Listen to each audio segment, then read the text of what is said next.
So let me go ahead and tell you a little bit about what you can expect in this first hour that we have here together.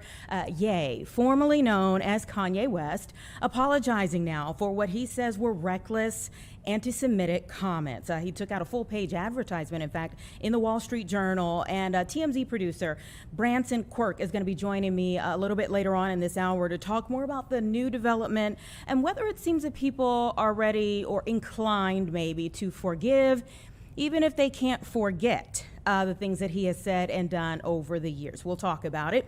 Also, what a time, especially for first-time parents, to try to navigate the world of vaccines and try to figure out who to believe and what to do to protect their children right now from diseases. The Centers for Disease Control, we told you about this earlier this month. Centers for Disease Control and Prevention recently released a new vaccine schedule with fewer vaccines than previous years. Now, the American Academy of Pediatrics is out with some new guidance of its own. So I'm going to be talking with the spokesperson about why they say their schedule offers the best protection for children's health in the United States. Also, our own reporter, Saquon, will be joining me from Minneapolis. That's about 1:15 that I'm going to be talking with her after yet another American lost their life at the hands of federal agents there over the weekend. Protests immediately erupted across the country there and in so many other cities in response to what took place, including here in Chicago this weekend as investigations begin and the federal government's account continues to be. They've had several offerings today even of press conferences, very drastically different from witnesses and the videos that they've posted online that have now gone viral. So we'll be talking about all of those things. I want to start you off, though, with our other big story of the weekend that continues into today, the weather that has caused all kinds of issues here at home. Not so much, we know kind of how to deal with it, but well beyond too, especially on the East Coast where we find Caroline Shively. She has been braving the cold to show us how things are shaping up this morning in Washington, D.C. Thanks so much for staying with us into the afternoon, and you've got a heap of snow around you. A heap of snow, Anita, and I'm not going to lie, it's normally pretty embarrassing when we do a wintry weather story from D.C. to you guys in Chicago because you guys are so good at it and we are so terrible. We get a little bit of snow and the government shuts down. But this time, we're doing a little better. The federal government is closed today. Take a look just to give you a location. We are 3 blocks north of the U.S. Capitol building. Sunny, gorgeous. If you go down a little bit, you might be able to see some of those roads there. Those are the snow emergency routes. The plows have been out, the de-icers. You can see asphalt up there, and the cars are whipping through there pretty well. Now, on the side streets here on New Jersey Avenue, it was just us in the snow for hours. No plows, no people, no shovels, nothing. But that all started to change. Take a walk with me. I'm going to come a little closer to you. This sidewalk, this has been the work of one guy, one shovel, and a whole bunch of de-icer. It looks like kind of a sunny day here in June. He has done a really great job. But this big ice pile that I'm standing next to or that I'm walking by, this is 7 inches of snow with 3 inches of sleet piled on top. This took an army of people to finally get this dug out. And it's tough. You got this nice fluffy snow right there. The sleet is packed on top. Look, I can walk on this. This is the bike path. This is the parking lane. And I want to show you one thing. We've been calling it the Mike Misery Index. My producer, Mike, we're here in D.C. He has to drive all the way to Baltimore where they have 11 inches of snow, even more than here. During our live shots, we try and help him out a little bit and clear off his car. I get a whack. Ooh, nice. And we're able to get, maybe not this time, but give him another whack. And we're able to help clear off his car because he'll have a good hour driving through these really rough roads before the shift ends in about 10 minutes. It was a good whack, but I'm wondering about you all's friendship if he has like some dents in the top of his car when this is over. He's done with me. If I dent this baby, he's done. Yeah, it's all over. Tell me about some of the snow totals in the area. I mean, what are you hearing, especially as we were going through the weekend? Of course, things just were ramping up. So what are we at right now for that area? For DC proper in the city, we got about 7.5 inches of snow. And that was the beautiful snow, that light, fluffy stuff that you would love to ski in if you were in Colorado. But then later in the morning, we started to get that wintry mix, the freezing rain, and that's the crust. We're kind of broken through it right here, but the crust on top, that's what made it really hard to drive through, to get the ice through. Certainly walking through has been a problem. We had higher totals a little bit to the north of us, 11 inches, as I mentioned, in Baltimore. But the rain, the freezing rain, has been the real problem. We did not have the power outages. You can see our trees behind us. They're not coated in that ice. So that would have been the real problem. And that's what's killing them down in Tennessee and Arkansas and the places where they've had those power outages. That is not a worry here, which is very important because the low tonight is going to be 4 degrees. The feels like temperature is going to be -5. And I am told we might have more snow coming at the end of this week. Ooh, and that was what I was getting to next. What is the outlook here? I mean, is everybody digging out, hunkering down, or just waiting on the next blow? A little bit of both. It depends. We were doing nothing here on this street. You know, the only people we saw, I don't even think you can see it, but I'm going to show you. That liquor store, the famous liquor store on Capitol Hill, they had 4 guys with 4 shovels. They were working hard because no one's at work today. So plenty of leisure time. But people are, you can see if you pan to the right, we have a guy icing up, putting the de-icer down, making it look really good there. So a mixture of these things. When are the kids going to go back to school? It feels like never. I'm predicting, though, later this week, maybe we'll get 1 or 2 days in here. So trying to get ready, but not too hard, you know, unless you're working in the liquor store, then you're doing a pretty brisk business. Well, yeah, they are emergency personnel for a lot of people.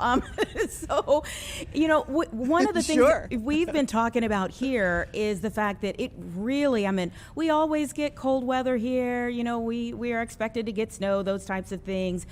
But the last few years have been fairly mild for us. Give me a comparison to what you all have been through this weekend compared to the last few years. This is a big one. You're right. We were trying to think back to when we had this much snow. In D.C., it's been about 5 years. In Baltimore, it's been about 10 years since we last saw this. We were talking about snowpocalypse. That was in 2010. I was 8 months pregnant, standing out here doing snow lives. That was pretty depressing. Then 2016, that was the only one I can compare with that. With what we're seeing today, that was more than a foot of snow. That one was rough. The kids were out of school for more than a week. Federal government, I believe, was closed for at least 1 day. So not as bad as then, but still pretty bad. People are remembering how to dig out, but slowly. Yeah, and that 2010, it would stick out in your mind for many reasons there. And as you pointed out, having been pregnant during that time, other people might have to think for a little while as to what they could remember. That you have a very different reason. What is the assessment for people? I'm sure you've kind of looked online and things like that in terms of how the area sanitation has done with the roads. Well, I'm going to have my photographer, Mario, take a look at the roads while I talk about it. This is not a success, I don't think. Jersey Avenue, north of the Capitol here, because it's one of the side roads. Plows have come through, but just kind of dumped snow. I've compared it to being on ski moguls. Like, you have to kind of juke and jive your way down the street and get around these big piles of snow. This corner here, E in New Jersey, we have seen literally dozens of cars get stuck here. So people just get out in the middle, they get out their shovels, and they start helping each other. You see all those folks walking across. Can you see just how high it's piled right there? Mm-hmm. I mean, for no reason should you be out here unless you have all-wheel drive. I am too afraid to drive in snow. I am embarrassed to admit that, but it's true. I made my husband, who's standing behind the camera, drive in all the way from Virginia to come drive me home because I'm too afraid to get out on the roads. Teamwork makes the dream work. That's what they say, right? Exactly. Maybe on a final note, because I know that, you know, you're there in DC, but you have been watching what's going on in other places. You know, I saw some things from like Philadelphia, and you mentioned Tennessee. Who do you think got it the worst this weekend? I think it's the ice. This snow is rough, and especially it's going to take a while to melt, especially we're not going to crack freezing here in Washington, D.C. till maybe Monday or Tuesday of next week, but it's the ice. That is the real terrible thing. You've probably seen those pictures from Nashville, down in Mississippi, Oxford, Mississippi. They got an inch of ice. Just think of what that can do, weighing down those power lines, taking out, it sets on those trees, then they knock down on those power lines, and then that's going to be followed by a prolonged cold snap. So you have no way to heat your house other than perhaps a wood-burning stove if you've got that. They are the ones who are in the real danger zone. Here in Washington, it's going to be cold. We have no power outages, though. Getting to work is going to be a pain. But another thing we have here, the federal government is our biggest employer. So if they have to, they can close the doors. Other businesses have to stay up. They have to make money. So when it comes down to it, we have it rough here in Washington, but really not as badly as we're seeing to the south and southwest of us. Wow. All right, Caroline Shively, we'll let you go. She let me know this is her last live shot for the day, so we do not want to prolong it any longer. You take care. Thanks. Appreciate it. It's always good to be able to, pull on our resources throughout the company to kind of see what's happening in many other areas. She's there in Washington, D.C. I mentioned as I was speaking to her, I saw our sister station in Philadelphia that many of the anchors, especially for the morning show, were in hotels and trying to navigate very closely. They put them up very closely to the station so that they could get up for the news and be on the air at 4 a.m. It's nice to be able to see all of the different ways that everyone's kind of working through this, because it does seem like in an area like Chicago where our streets and sanitation, they do such a wonderful job of really making it like nothing ever happened very quickly. But in other areas, you heard her say, it could be a week or more from the event that they had there. So being able to see it firsthand from someone else is just a valuable tool to be able to pull on those resources. So I kind of gave you the lineup for where we're going from here. We're going to take a quick 2-minute break and reset, and we'll be right back with another conversation. Stay right where you are.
All right, it's 1:14 right now. Yet again, the eyes of the nation are on Minneapolis, this time after another person was shot and killed over the weekend at the hands of federal agents there. Lots of questions, lots of things to sift through, but we're going to go ahead and bring in our own Saquon, who traveled that way. Saquon actually came to us from that area, and so it kind of works out for us that you know the area so well to go back, although it's unfortunate that it's under these circumstances. Yeah, definitely. Yeah, it's been hard out here. But of course, I've been, out there at the memorial. That's the same site that, where Alex Preddy was shot and killed by federal agents. And I've been talking with community members and seeing how they've been feeling. And for the most part, it seems like the community is very frustrated. They want answers. And I know you talked about that, Anita, how, there's just a lot of questions left unanswered still. So hopefully we are able to get some more of those answers as the week progresses. But yeah, overall, the community is in a lot of pain right now. Yeah, a lot of pain. And there was already tension there from two other shootings that happened just this month in these ramped up immigration efforts there.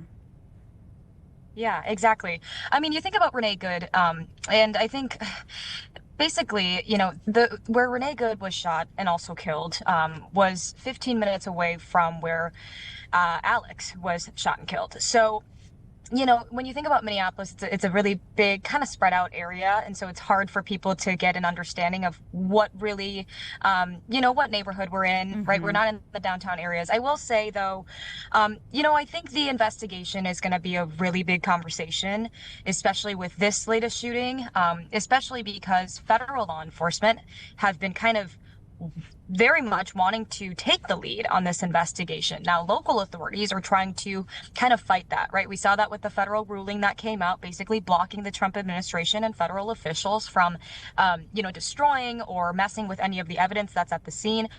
When we were out there yesterday, we actually saw the Minnesota BCA out there, and they started collecting some evidence themselves. And what I mean by that is that, they were taking pictures, they were taking notes, but I think I actually overheard someone saying this today. It's like, what evidence can you really take when now this site where, someone was shot and killed has turned into a memorial? At this point, what kind of evidence is even being collected right now?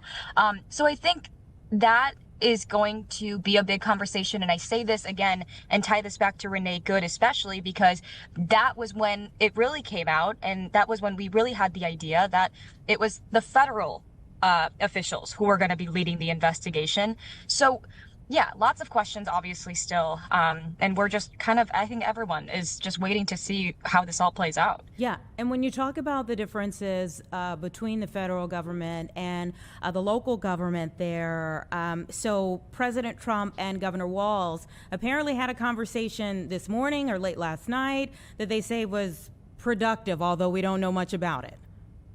Correct. Yeah. We haven't necessarily heard from Governor Walz yet about this call. This actually just happened. I think I found out about this maybe 30 minutes ago. So this was a call that they had early this morning. Once again, we are still waiting to hear from Governor Walz. But now I'm curious, too. This raises a whole new set of questions because there has been a lot of clash between federal law enforcement or federal officials in general and local authorities. So it should be interesting to see how that plays out. There's been a lot of language from local leaders, at least elected officials here in Minnesota, like Governor Walz, who has been saying, President Trump, what is it going to take to get ICE out of our state? That is pretty much the language that's consistent with what we're hearing from Minneapolis residents. And then President Trump has made it clear that ICE is here to stay in Minnesota. So very kind of conflicting, right? Because now you have two sides who are saying completely different things. And then all of a sudden now they have a productive call. We don't know the details of this call. We don't know what was discussed. Did they work out a deal to get ICE out of the state? We have no idea. But those are the questions that I'm trying to find the answers to right now, too. Yeah. And we had a series, I guess because of the rising tension there, we've just had a series of press conferences. I'm not sure I can remember a weekend where we had, the governor, the mayor, the attorney general, the DHS secretary, the commander of the operation there for Border Patrol. I mean, they're just like a round table, one after another. I mean, very, very cyclical for 48 hours straight. Yeah, I mean, pretty much. I actually think you talk about the commander there of Border Patrol, Greg Bavino. I think him and his team have now had press conferences 4 days in a row. I was actually at the press conference that they held yesterday at the Federal Whipple building here. He only answered about 4 questions or so, and things started getting a little bit heated as well. And I think this is important to highlight because I think, much like you were saying, Anita, us as journalists, right, we have a job to kind of ask the questions, and we are expecting some sort of answer. And so I think when we are asking those questions and not getting just a direct answer, for us, it's like, what can we also be doing to ask the questions, on behalf of the community, on behalf of the entire world that's watching right now. And I think that also plays a part in how the community has been responding to all of this, especially with the fact that, it's these guys, the federal officials, who are leading this investigation of something so big that happened in our community. Leading the investigation in the midst of incredible trust issues. I mean, even from the standpoint of the video being, in many outlets did a frame by frame of what took place, and it doesn't match up with like the first statement, at least from Department of Homeland Secretary Kristi Noem. The first thing that she said in terms of approaching them with a gun, but not approaching them with a cell phone or directing traffic, and then they approached him. I mean, there are a lot of questions as to, okay, what exactly, if we're all looking at the same thing, how are we seeing different things? 100%. And I actually was just talking to some of my colleagues about this as well, because, our colleagues who have, actually been here since the very start of these immigration operations have been taking notes every single day, logging exactly what these federal officials are saying, so we can try to match this up a little bit to better help our reporting, but also to make sure that the community knows exactly what is being said right now. And Greg Bavino, has actually been very vocal about the fact that this has been, at least in recent days, he has said, he tried to assault a law enforcement agent, and said language similar to that. Yesterday, when I was at that press conference, he seemed to be kind of scaling back on that sort of rhetoric. I agree. And I think a lot of people have started to notice that as well, because I know that's what people are talking about here in Minneapolis. So it's for us, once again, it's confusing, and that's exactly why people are out here kind of voicing their concerns, because it's like, you're saying this, but now you're scaling back. Is it because maybe now these local authorities are involved in this investigation? Will they even be? We heard from the Minnesota BCA, who were denied that access to the investigation site twice, even after they got a warrant signed by a federal judge. So, obviously those hearings are playing out in federal court right now. One, kind of focusing on the legality of these immigration operations that are happening, but then 2, now involving the Minnesota BCA. So, we haven't really actually heard from President Trump and the DHS and those officials on this federal ruling, basically, blocking them from kind of tampering with any of the evidence that might be at the scene. We still haven't heard that response. So, just a lot of digging still to do. Yeah, and I listened to one interview where the official said, like, get real. You really think that we're going to tamper with the evidence?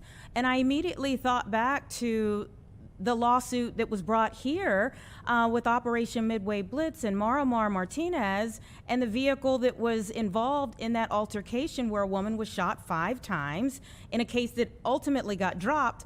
But the vehicle was taken away from Chicago before they could process it. So there is this issue of how they operate, how the federal agents operate within their targeted immigration efforts. That there is a reason for people to question whether things will be handled in a manner that actually substantiates a case to go fully to trial. Let me ask you this. One of the things that I heard you say earlier was really about how the community is coming together, including many of the business owners in that area.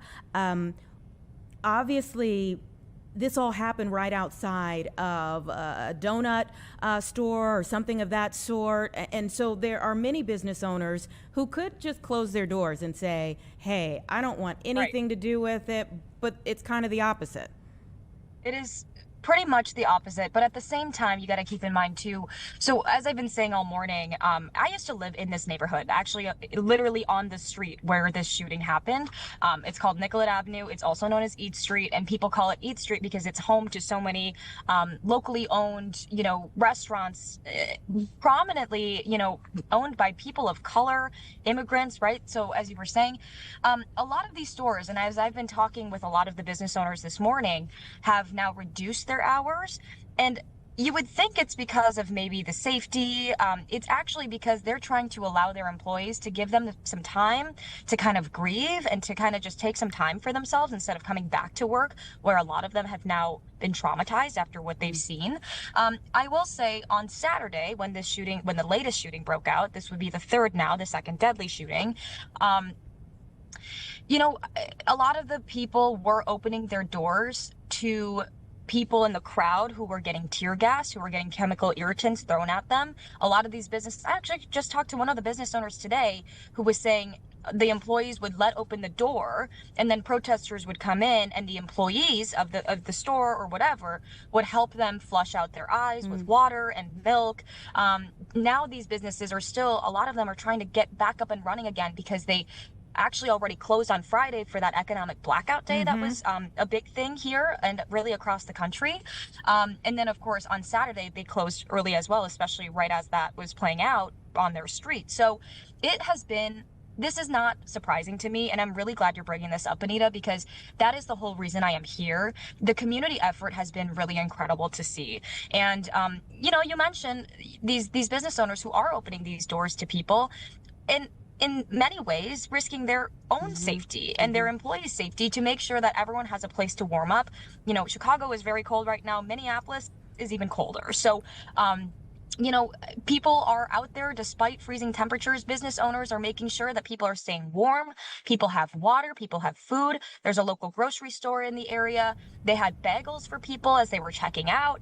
I mean, this is a whole-blown community effort at this point, and I don't know how to stress it enough. Minneapolis, if there's one thing we are good at here, it is coming together in times like these. Yeah, you wish that you wouldn't have to, but it is good to see when the time comes that people will come together and help each other out. There is a lot still for that area to wade through again as these investigations start. You mentioned, there were court proceedings even today, so much more to come. And say we so appreciate you going there and giving us, your firsthand account of things and also your recollection of things having been so close to that area for so long.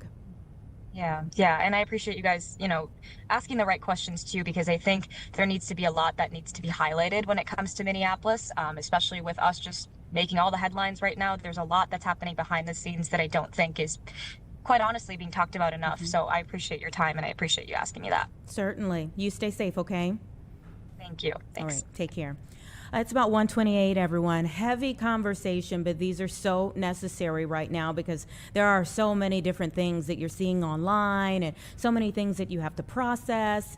So we'll continue to have these conversations, however tough they are. We're going to take a quick 2-minute break, and then we're going to bring in our guest from the American Academy of Pediatrics so we can talk about their new guidance for a vaccine schedule. That's next.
1:30 right now, and as promised, we're going to have a discussion now about new guidance for parents and guardians who are trying to figure out vaccine schedules for their children.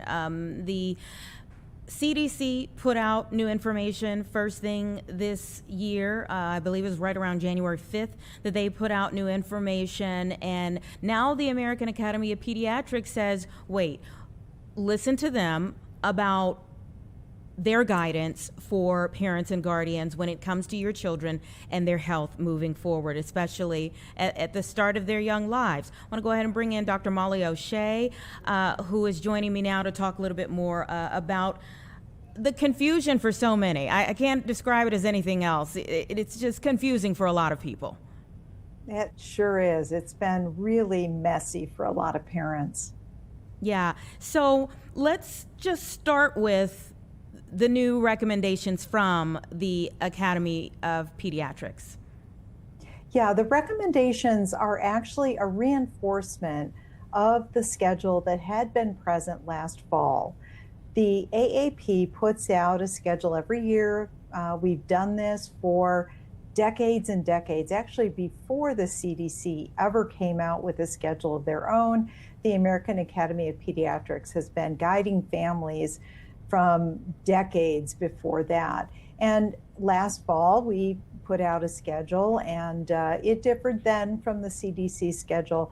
And this is a reinforcement of that schedule. And in order to really help families understand the importance of vaccination in today's day and age, now that the CDC is pulling back some of their recommendations. Let's delve into that a little bit more. When you say they're pulling back some of their recommendations, yes, how does what you all are telling parents today versus what they've said at the beginning of the month, how does it differ? There are several differences.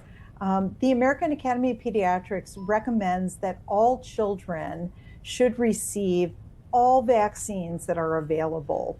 And the reason is that the conditions that the vaccines are designed to prevent are still out there, and the safety of vaccinations is clear. The data has not changed. So recommending that certain children, kind of talk to their doctor and maybe not get a vaccine really didn't make sense to the pediatricians and experts who review the vaccine information every year and then come up with policy and guidance recommendations for our vaccine schedule. So conditions like diseases like rotavirus, for example, RSV, both of which are illnesses that heavily hit infants, it made no sense to us, given the fact that no information or data has changed, to put those two vaccines in a different category. We pediatricians felt strongly that all infants should be protected against those conditions. Same for meningitis vaccines for adolescents. We felt strongly that all adolescents should have the recommendation that they be protected against meningitis disease as they enter high school, middle school, and college. So if people are wondering, well, how do I know who to believe? What do you all say? Yeah, it is confusing right now when we have differences of recommendations, one coming from Health and Human Services, the federal government, and the other coming from an organization of physicians. And I would say this, that the guidance given today, the reason that we came out today with this is to reinforce the fact that the American Academy of Pediatrics vaccine recommendations are not just ours. Even though it is our group that does bring in the experts, we are the experts, and then we bring in additional people to review all the information, to weigh the pros and cons, the benefits and the risks, what conditions are out there in the world that we need to protect against, how do we get the program of vaccines designed in a way to both protect and stimulate the immune system at the right time, in the right way, with the right amounts.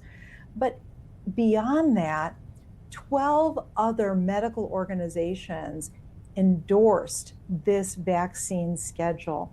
That kind of collaborative and universal recommendation, I think, throws a lot more weight behind this schedule than the one the CDC is currently recommending. And have you all had to do this reinforcement before?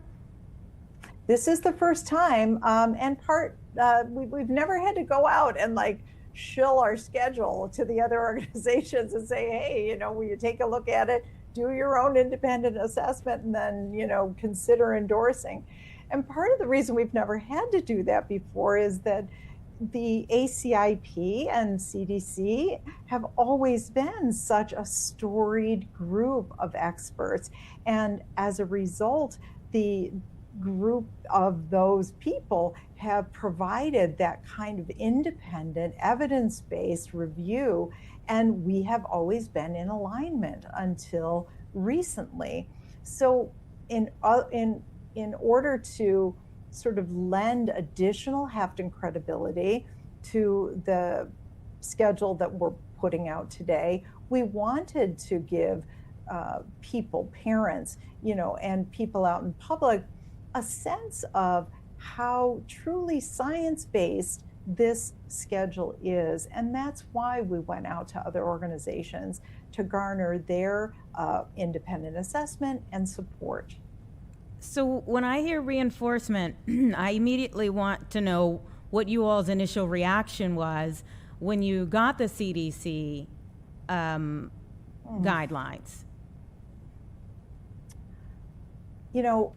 I've been in practice for over 30 years.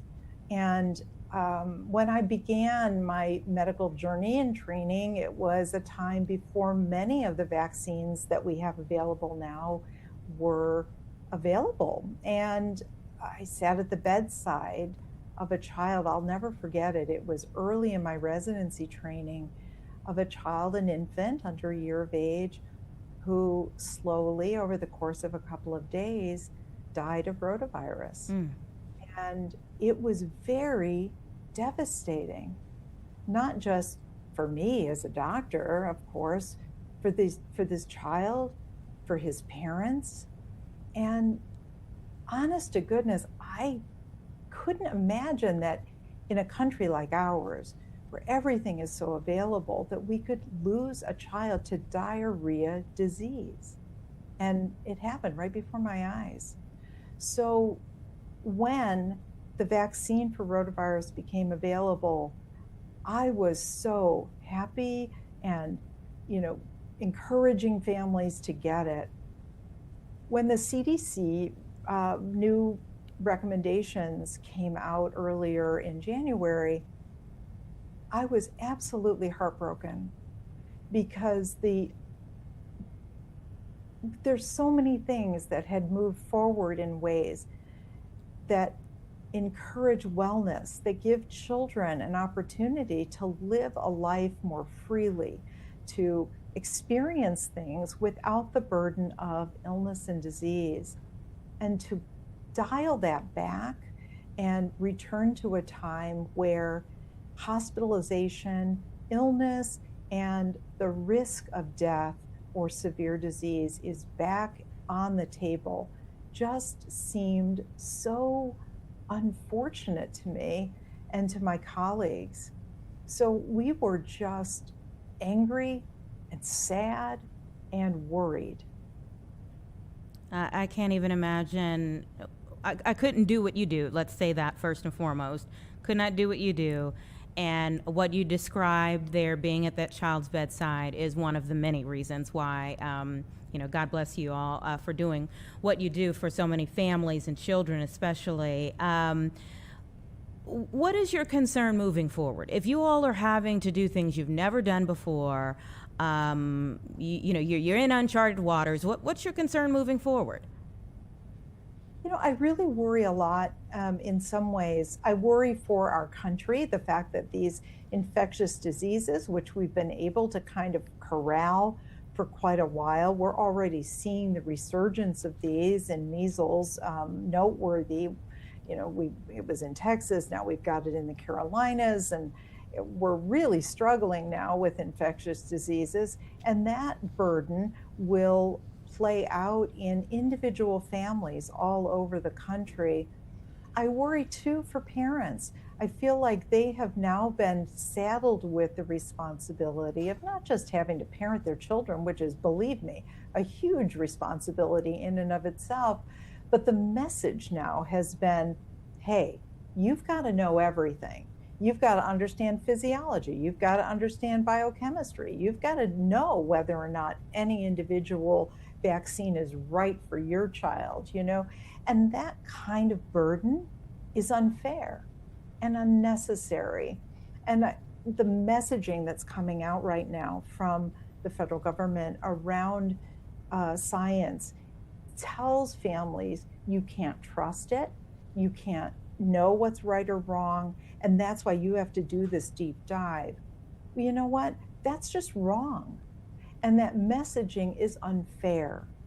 And as a result, parents come to their pediatrician wanting information, hearing it, and still not feeling 100% confident in decisions that they want to make on behalf of their child.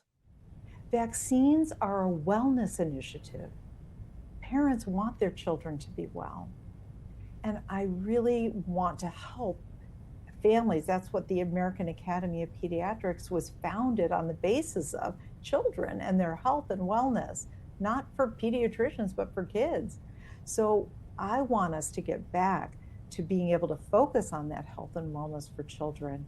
And I am concerned that our government, as it stands now, is undermining that in the way that they're making decisions. Let me ask you this on a final note. Do you feel like the back and forth that we're getting now between an organization like yours and the federal government is going to cause then insurance companies to drop covering some of these vaccines?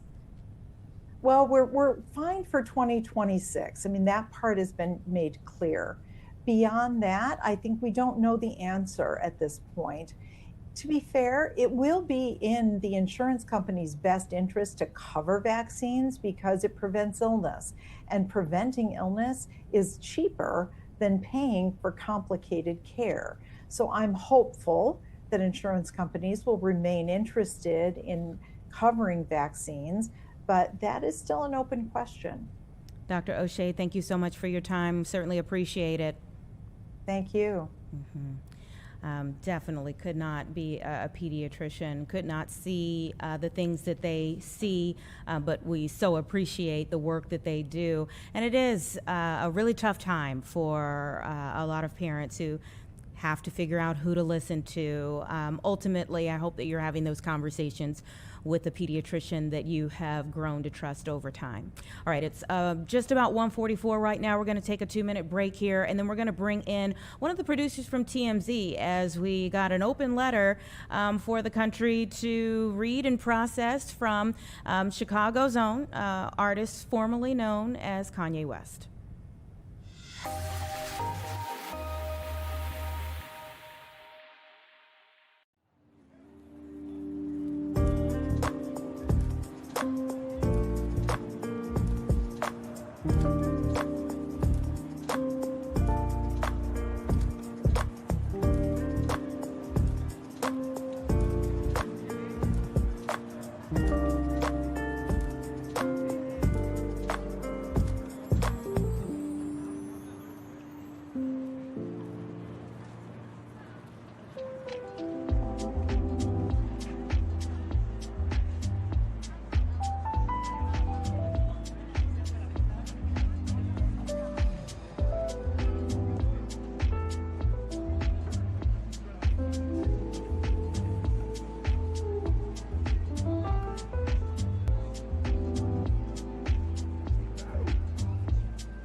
146, everyone, and let's take you to Philadelphia. You know, we have been talking a lot about the weather here, the weather across the country, the snowstorms that came in over the weekend that really dumped quite a bit of snow in some places that don't get it so often. Obviously, Philly is used to snow, but it looks like school's out and the kids are having a good time. Maybe the kids and the kids at heart having a good time. Let's watch them go.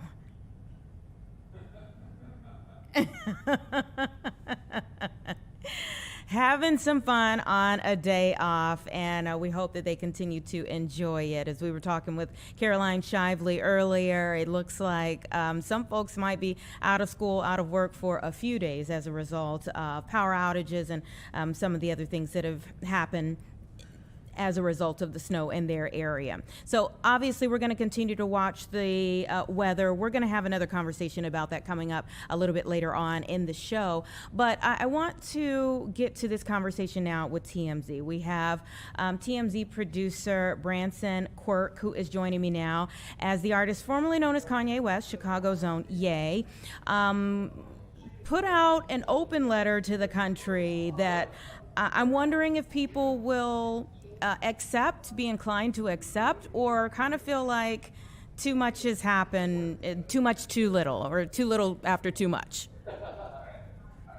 Right. Well, Kanye West, formerly known as Kanye West, Ye, he had actually took out an entire page in the Wall Street Journal and released this very lengthy statement on this entire page, basically asking to earn the forgiveness of everybody, including the Jewish community, with this very long apology for being anti-Semitic.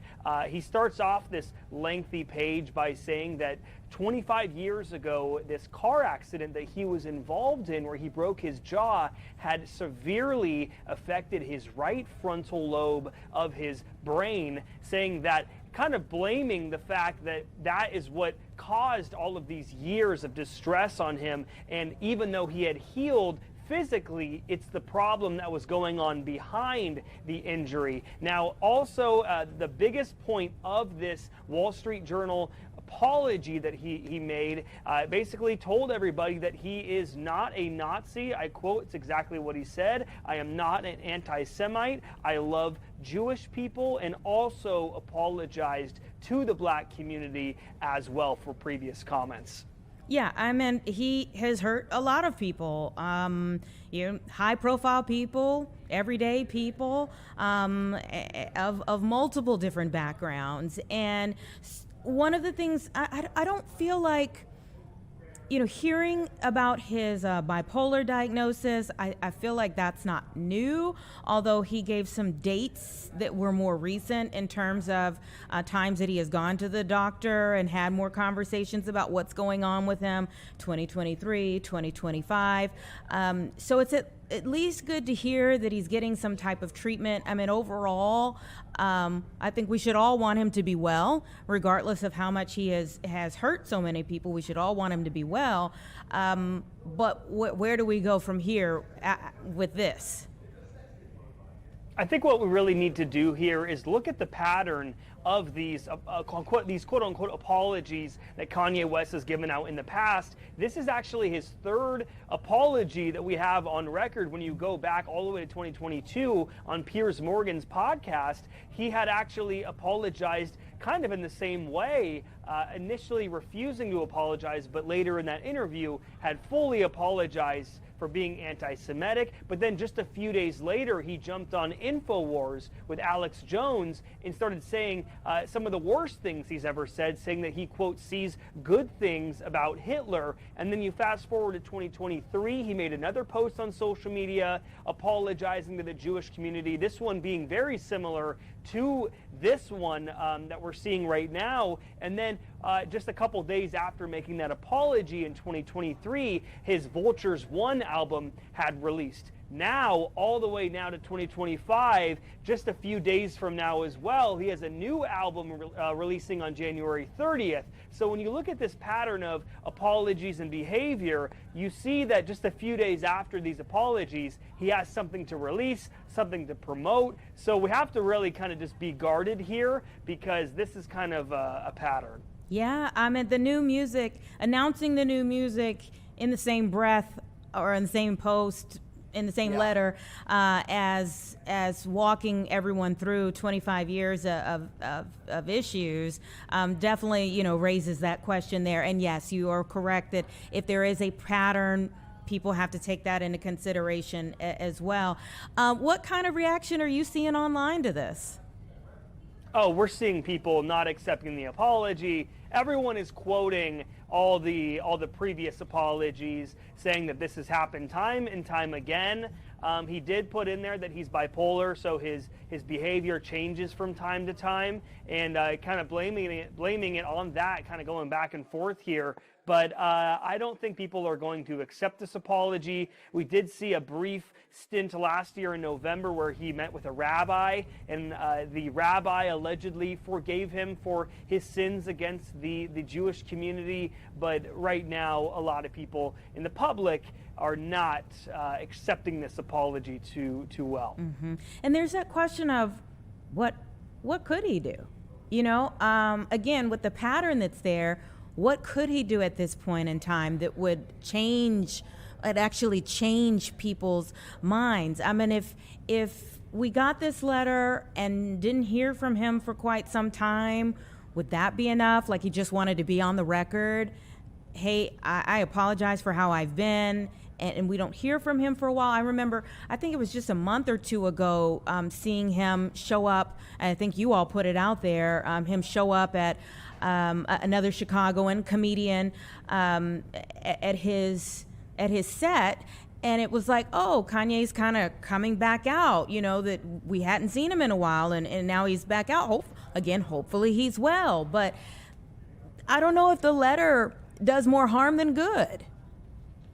You're absolutely right. I mean, thinking about credibility just as a human being, when you make mistakes and you apologize for them, obviously everybody deserves a second chance in life, but when then you go and then make those mistakes again and again, we're on time number 3 or 4 now, it's very, very hard to earn trust back. When you see Hollywood celebrities, especially Hollywood celebrities, it's always extremely hard to repair someone's reputation, especially in this business, because people's eyes are just a little bit closer on everything now. Cancel culture is as big as it has ever been, and Kanye West, I feel like, has kind of stepped over a line where he's kind of went beyond cancel culture. I mean, last year at the Super Bowl, he had booked that commercial where he put up shirts of swastikas on his website, advertising the website where you can go and find those shirts.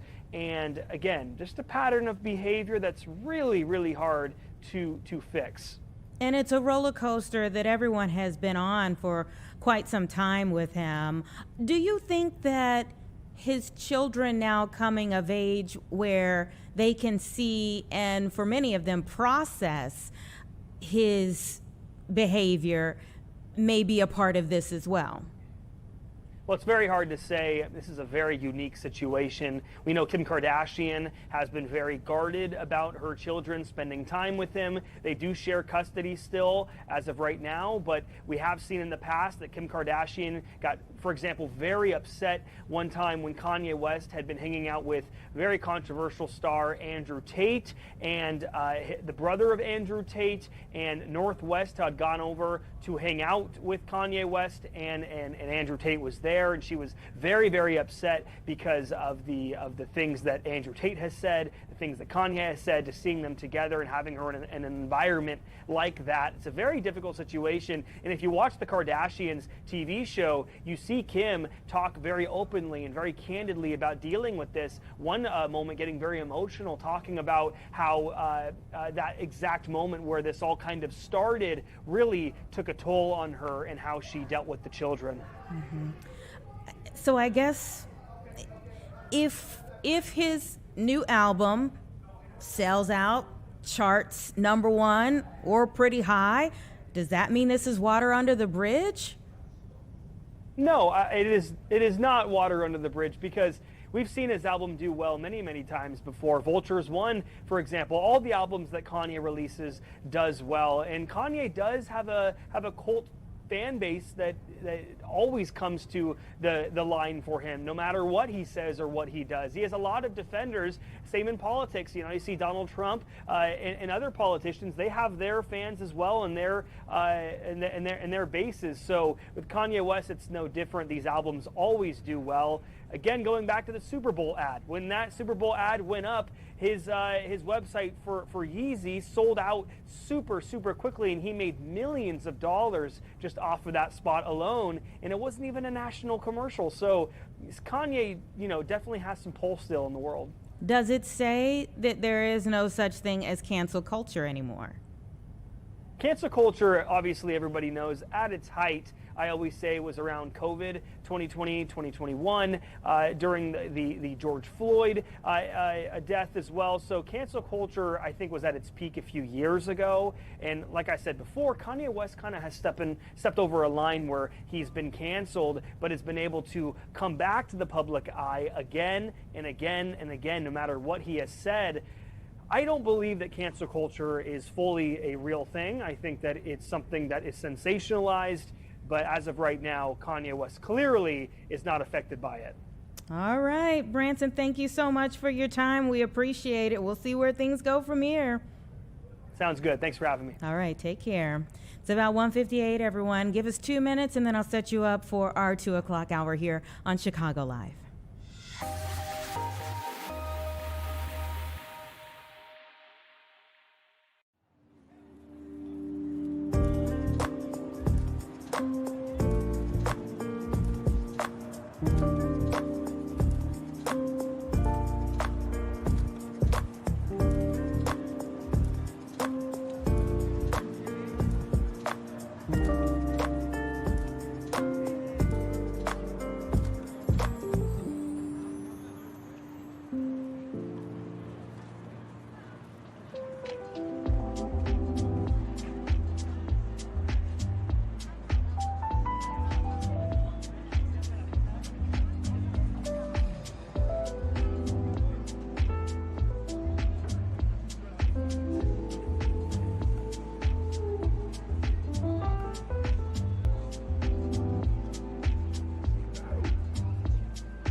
Welcome back, everyone. It's 2 o'clock right now, and we thank you for being here in our second hour of Chicago Live. Let me tell you a little bit about what we are anticipating in this hour that we have here together. So before we finish this hour, we're definitely going to get back to one of the biggest talkers of the weekend and today, and that's just the weather outside. I mean, to say the weather outside is frightful. Usually we leave that term for Christmas time, but the weekend really was rough for a lot of people.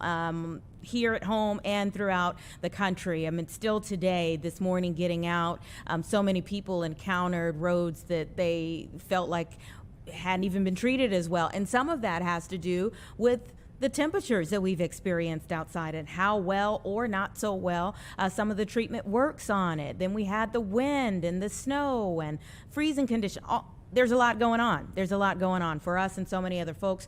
So we're going to call up one of our meteorologists to give us the play-by-play and see where we go from here, whether we're just going to kind of be nice like it is today, but super chilly outside, or whether we might have even more snow in the forecast. We're also going to talk about small venues here in our area in Chicagoland that are really having an economic boom. I mean, typically when we talk about an economic boom for a city or the drivers for the city, we're talking about major locations, major businesses.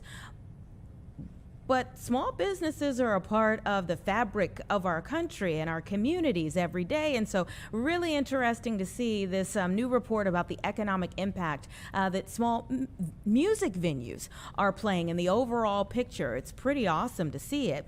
Around 2:15, we're going to have a conversation with our own Casey Cronus about a special report that she's been working on regarding domestic violence. Such a huge issue. And if you think about some of the times that we've even called her into the show for some of the other stories, the day-to-day stories that she's worked on, it really matters that she's working on this bigger picture outlook of domestic violence in our area and what it is doing to so many families, so many people who are caught up in that web and cycle of violence. But first here, given the fact that the weather has been crazy, a lot of people have been wondering what to do about their flight cancellations, flight delays. How do I get my money back? Can I get any money for this? So we want to go ahead and bring in the points guy on flight cancellations now, Sean Cudahy. Thank you so much for your time. He is a senior aviation reporter with the points guy. Have people been ringing your phone nonstop to get information from you over the last 24 hours or so? It has definitely been a chaotic few days. I mean, yesterday, I think, was the worst day for flight cancellations that we've seen since, get this back, you have to go back to March 2020, right at the beginning of the COVID-19 pandemic. It was definitely a messy weekend at airports. Fortunately, I guess fortunately, you could say it's not a great situation, but airlines did a lot of the flight cancellations early, so folks knew to just stay home and not go to the airport in a lot of cases. But, definitely in the midst of trying to get things back on track today. Today's definitely a lot better than yesterday, and tomorrow looks a lot better. So that's the good news. Yeah, the ripple effect takes some time. So what do airlines do to try to get back on track? Yeah, so one of the things that we saw, because there was some lead time with this storm, airlines kind of knew the storm was coming in, it was going to be bad. We saw some airlines actually add extra flights to get planes out of some of the hardest hit areas. They knew they weren't going to be flying out of, for instance, Charlotte and New York and Boston this past weekend. So some of the airlines were able to get planes out of there, keep them out of the snow, and then they were able to start adding back in flights. But, it does take time for these airlines to kind of untangle their networks. If you think about all the planes and the pilots and the flight attendants that go all around the country, you end up with people in the wrong cities, and it just takes a couple days sometimes to kind of untangle after a mess like this. It is so frustrating when you are caught up in the midst of that. Let's go over a know your rights type of scenario for an act of God. Yeah, so unfortunately, sometimes, so airlines, let's start with this. Airlines do have, things that they've promised that they will do. If you get stuck in a hotel, if you get stranded overnight, if, you have meal costs that add up when you get stranded. If it's something like maintenance or airline staffing that caused the delay or cancellation, a lot of time the airlines have said they will pay for that. They'll give you a voucher, they'll give you a free hotel night. But on the flip side, to your point, act of God, weather, air traffic control delays. We've seen a lot of those in recent months. When you see things like that happen, unfortunately, a lot of the time, the airline is not going to do anything for you. They'll offer you, rebooking. They'll certainly work to get you to your destination. but you're not going to likely get any compensation for that. Now, you are still entitled to a refund if your flight gets canceled or delayed and you just decide I'm going to stay home. Maybe I went and booked a flight on another airline using points. Maybe I'm taking the train. You would be owed a refund for whatever portion of the trip that you didn't fly. But if you do accept rebooking, if the airline puts you on a later flight and you say, okay, sounds good, I'll take that, even if it's like 12 hours later, you would not be owed a refund. How long does it take to get a refund, and what do you need to do to get one? Yeah, so it's supposed to be automatic now. So this was a big thing that happened about a little over a year ago. Congress passed a new law, actually going on 2 years ago now, that basically says if you're owed a refund, if you met the criteria for it, you shouldn't have to go fight the airline for it. It should come to you within 7 days if you paid by credit card. I think if you paid with a different form of payment, 20 days or so. That's definitely, a lot better than it used to be. The airline's also supposed to tell you now if you're owed a refund. They're supposed to be proactive and not play this kind of guessing game. Some airlines do work with each other, like if I don't want to even throw any out from my standpoint, because of course I don't know it. You might know it, but some airlines, like if they just can't get you out, can get you on another airline. Which ones partner in that kind of way?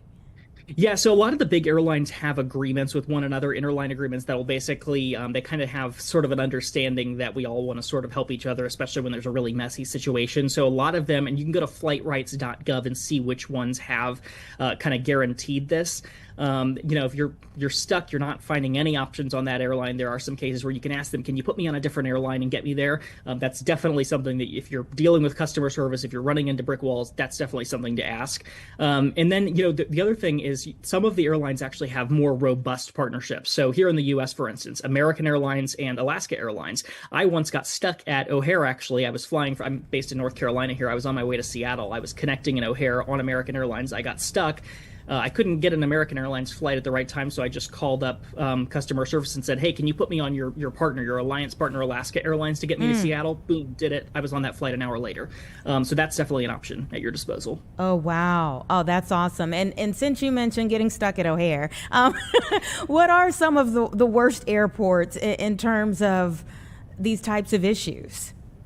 Worst offenders? Yeah, it really kind of depends, right, on the time of year. I mean, certainly O'Hare is one in, the winter, midway too, where we can see disruptions, huge snowstorms come through, heavily congested airport, especially O'Hare. There's a number of other ones. I mean, some of the airports in the deep south, when we get into the springtime, we'll see tornado warnings and thunderstorms every afternoon. And then, honestly, the New York City area, the three big airports, Newark, LaGuardia, JFK, when we see a summer thunderstorm move through that region, it can just really snarl air traffic there because it's so congested. It doesn't take much to just get so many flights off track, and then that can have kind of impacts that radiate across the country. So, and O'Hare certainly is a congested airport. The flip side, I guess, would be that you all in Chicago are much more accustomed to dealing with the winter weather, just like, folks might have the right equipment to deal with their cars. There's a lot more de-icing equipment, and the ground crews are very well trained on how to deal with the conditions. And I asked you on a general scale about some of the worst offenders, but from this past weekend, where were some of the worst issues? Yeah, the thing about this storm was it was so many different airports. Atlanta, world's busiest airport, by the way, got hit very hard. Dallas, Fort Worth, second busiest airport in the country. They had huge kind of icy effects. The one yesterday, Reagan National in D.C., by my count, it was about 99% of flights were canceled yesterday. You saw over 90% at LaGuardia, at Philadelphia. Today, Boston seems to be the worst as they kind of deal with the remnants of this storm that moved through. It started as ice kind of in the south, turned into snow much more heavily as the system moved north. It's been kind of a sort of an equal opportunity offender, this weather system was. So give me some of your other best tips to navigate this as a customer. What are some of the best things that we can keep in mind and do, and when this happens again? Yeah, so the first thing that I always tell people is to have that airline app downloaded on your phone. And I always say don't just download it. Know your way around that app. It's just like anything else. If you got to know it well in order to know how to use it. A lot of these apps now will let you rebook yourself. I personally hate sitting on hold, standing in a long line for customer service. A lot of the time now you don't need to do any of that. You can pretty much make the changes you need to make that right there in the app. When there's a bad weather system that comes through like this, also airlines will issue travel waivers, travel advisories. We see them at pretty much every major airline. They're in effect today. And that will allow you, even if you booked one of those tickets that's basic economy that has really tight restrictions, doesn't normally let you make any changes, you should be able to go in and kind of within reason make some changes to kind of get out of the bad weather, maybe fly early, fly late, not fly at all. Again, if you cancel your trip and you would be owed a refund. That is definitely kind of the first two things, sort of the rules of bad weather. And just keep in mind as you're planning trips, especially as we head into the spring when you can get afternoon thunderstorms, flying earlier in the day is almost always going to be a better option, less chance of running into a disruption. If you do fly during those late afternoons, especially as we get into April, May, June, July, I would avoid those tight connections where, a little bit of delay on the first flight causes the whole itinerary to go off the rails. Yes, it does. And I'm saying that from personal experience. I truly believe on getting on that first flight after going through some of those things before. What are the things that you see people do where you're saying, like, these are frequently made mistakes? Ooh, well, those tight connections, the airline will offer it up to you, but just keep in mind, you got to be careful with that. I think that, a lot of time I will hear folks, I talk about the airline app, a lot of time I will hear these horror stories of folks that waited on hold for 3 hours. And I'll say, I've got some family members even that do this, right? I'll say, did you check the app to see if you could rebook yourself there? And they said, no, you can do that. Well, yes, like that's definitely something big to do. And I also think you just got to be your own best advocate. There's different apps like FlightAware and Flighty along with your airline's app. You can kind of watch that incoming plane. If you're sitting in Minneapolis and your plane is coming from Detroit and you're trying to get to Phoenix and you see that the first plane that's in Detroit right now is delayed, well, there's a good chance that your plane's going to be delayed, and that can kind of help you proactively start making changes and kind of solving the problem before it even comes up. Think about it. If your flight gets canceled, there's a whole bunch of other people that are going to be trying to get seats on a new flight too. If you could be the first one to kind of grab that seat, that's going to be your best bet at solving the problem as quickly as possible. All right, some best tips from the man who is in the know. Sean Cudahy, thank you so much for your time and sharing your expertise. It's hard navigating all of this. Thank you. Good to be with you. All right, you take care. It's 2:13, everybody. Give us 2 minutes and we'll be right back.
All right, welcome back, everyone. It's just about 2:20, so we're going to take a look at a couple of things that we're monitoring right now. First and foremost, the stock market, and you can see we are sitting in the green. Hopefully, we will finish the day in the green here. As I'm reading, there's a lot that goes behind these numbers that we're seeing on the screen. Grateful to see the green here, but you can see we're up 360-ish points right now for the Dow Jones, the NASDAQ Composite climbing today as well, jumping more than 3% today. Also, let's see here, the S&P 500 rising today, as there's a lot of political developments that are kind of behind what we're seeing right now. So first and foremost, there's President Donald Trump threatening to slap the 100% tariff on goods coming into the U.S. from Canada. Boy, did that spur some very strong words from Canadian Prime Minister Mark Carney over the weekend. So monitoring that situation very closely as we get into the work week here. Also, of course, it's saying that investors are keeping an eye on what's going on in Minneapolis. In fact, that there, of course, there's growing outrage over the federal agents who shot and killed a man over the weekend there in Minneapolis here. But several Democratic senators have said that they are not going to now approve the $1.2 trillion funding package if it includes an allotment for Homeland Security. In fact, this is such a big part of the overall story that we have our political reporter Paris Schutz on this today, that this is major. The fact that we could possibly go into another government shutdown by the end of this month, which of course is this week. So we're watching that very closely, as we are also awaiting some key indexes that should be coming out this week. There on the economic front here, the central bank widely expected to keep its rate unchanged. The president has pushed for that to not happen. He would like for there to be a rate cut, but of course there are some issues there between the federal government and the Federal Reserve right now. The Trump administration and the Federal Reserve. It's all federal government, but those two entities within the federal government are not seeing eye to eye either. So, of course, last week we saw the Dow was all over the place. Stock market was all over the place. Lots of red. There was one day that was fully in the red, some days that were mixed. We ended the week in the green. This week, starting off on a high note, we're certainly hoping that we can keep it that way. But since I was mentioning what's going on in Minneapolis, let's take you there outside of the federal courthouse. Not too much activity at this particular place. Of course, we were talking to our own Saquon earlier in the broadcast, and she was at the site or near the site of the shooting from over the weekend, the deadly shooting that took place over the weekend. But right here at the federal courthouse, the reason why we have this live picture is because Minnesota, the state of Minnesota, the Attorney General, if you've been watching some of the press conferences that we were mentioning as I was speaking with Saquon, they were back-to-back press conferences over the weekend. We heard from so many different officials, and one of the press conferences that I watched was with the Minnesota governor and the Attorney General, Keith Ellison. So he has taken the federal government to court today. This is a lawsuit now that is in federal court requesting federal immigration enforcement officers leave the state of Minnesota, coming on the heels of this second now deadly shooting that's taken place there. So it is Minneapolis, St. Paul, and 5 other metro suburbs there in that area that have all joined in on this particular lawsuit here. He filed for a temporary restraining order to stop federal agents from enforcing their Operation Metro Surge that has been going on since the beginning of this month, those 2,000 federal agents that went into the area. And we'll see where that particular lawsuit goes. It is a key factor in how the operations may either change or subside. We'll see. So it's 2:24 right now, and our own Casey Cronus is here with me as she's working on a special report. Casey has had several stories that she's done over the last several months, we'll say, that have all revolved around issues connected to domestic violence ultimately, and now she is working on a special report on that particular topic. Casey, tell us a little bit more about this report.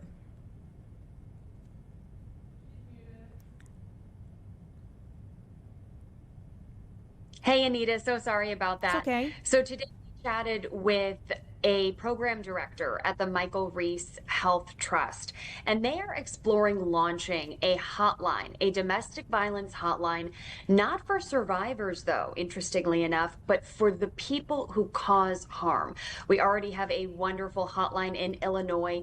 It's run by the network, and that is dedicated to victims and survivors.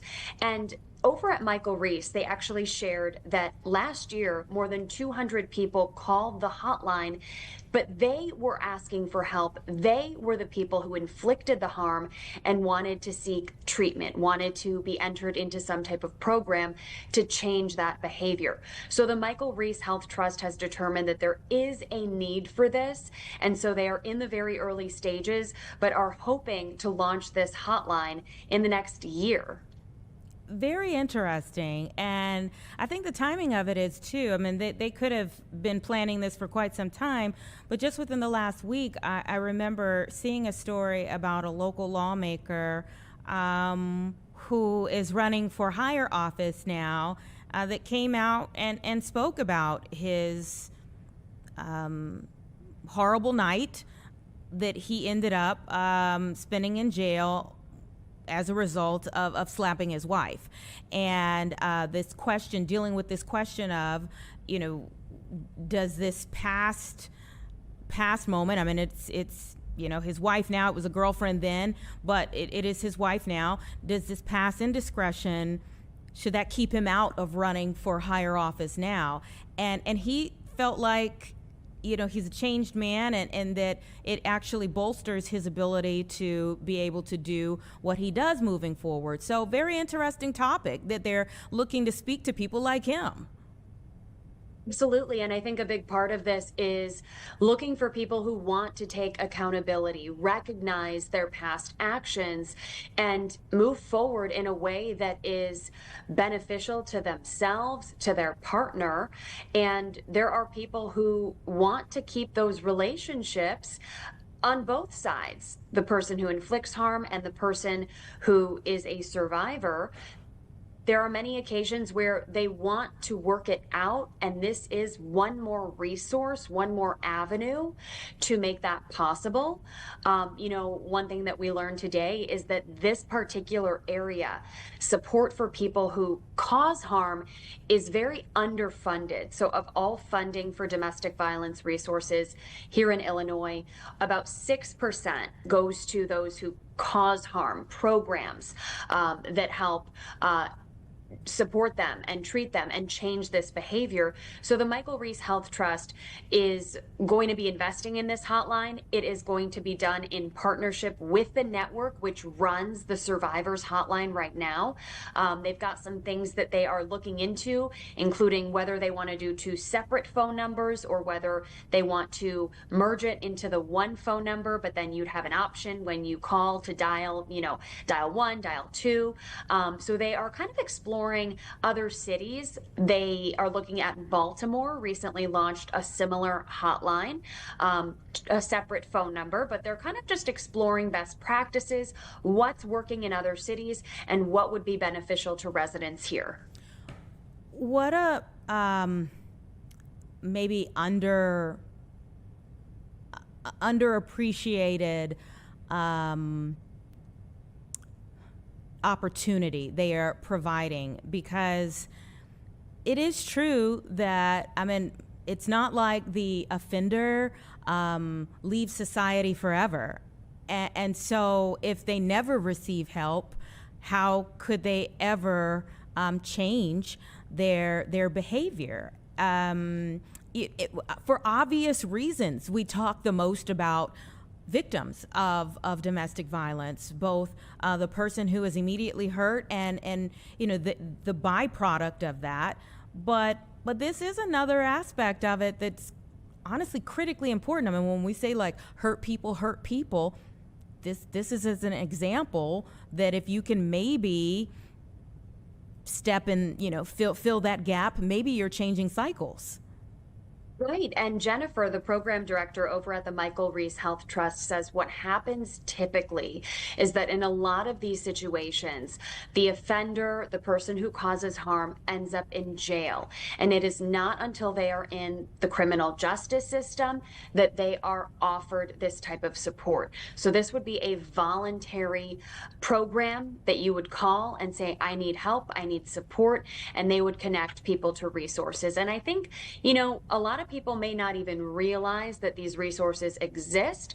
So this is just one more, as you mentioned, one more avenue to help decrease incidents of domestic violence. And that is the whole goal, is to protect survivors, to decrease those incidents, and to help change the behaviors of the people who are causing the harm. Yeah, even if it's not for the person that you're with right now that you harmed, it could help somebody else down the road who interacts with you.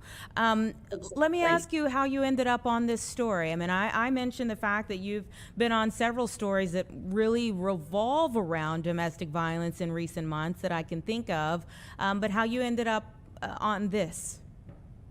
I saw that they were talking about launching this hotline, the Michael Reese Health Trust. So I said, that would be a great story. I never would have thought that a hotline like this existed. It would be the first of its kind in Illinois. And I thought, what an interesting angle to it. So I reached out, and here we are today. We interviewed the program director, and our reports will air at 4 and 5. But a lot more to do with this in the coming months as they work to actually get this hotline up and running. Yeah, I hope that it helps a lot of people who need it, and maybe just encourages someone to speak up now that they know that it's a resource that could help them. Thank you, Casey. Thanks, Anita. All right, take care. We'll see your report later on this evening. It's 2:31, everyone. Give us 2 minutes. We'll be right back.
(2:33). Welcome back, everyone. There is a new report that finds that indie music venues drive $2.8 billion to Chicago's economy. I think of how much I love live music, and I know I don't have $1 billion, but I know that I have had to contribute to some of this. They're just wonderful, and there's such a plethora of venues in our area for people to take in music. But a lot of times we only think of the large drivers when we think of economic booms. So let's go ahead and bring in Chris Bauman.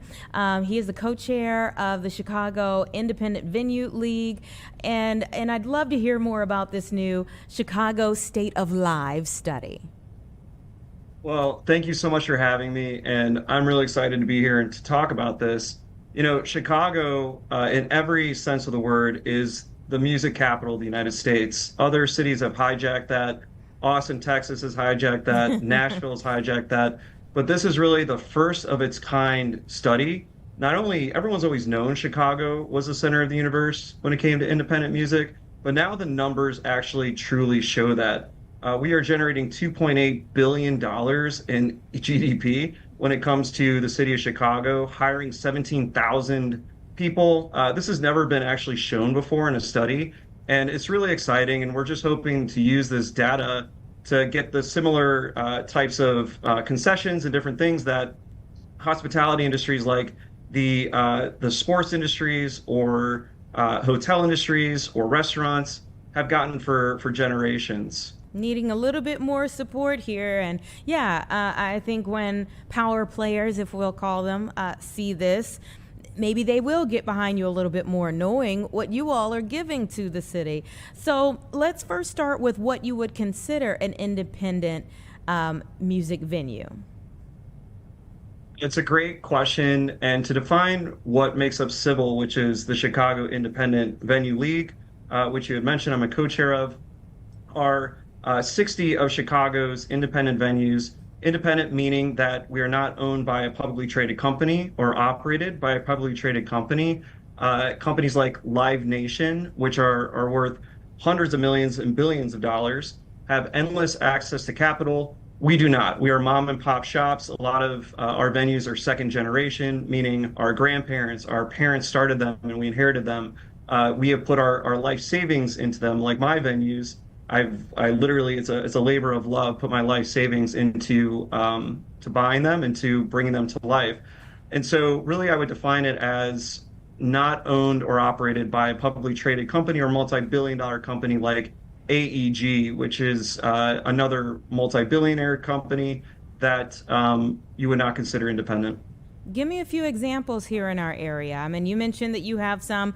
Tell me what are your venues, and what are maybe a few others that would make people say, oh, yeah. Yeah, so my venues, I bought Patio Theater, which is an iconic 100-year-old theater on the northwest side of Chicago.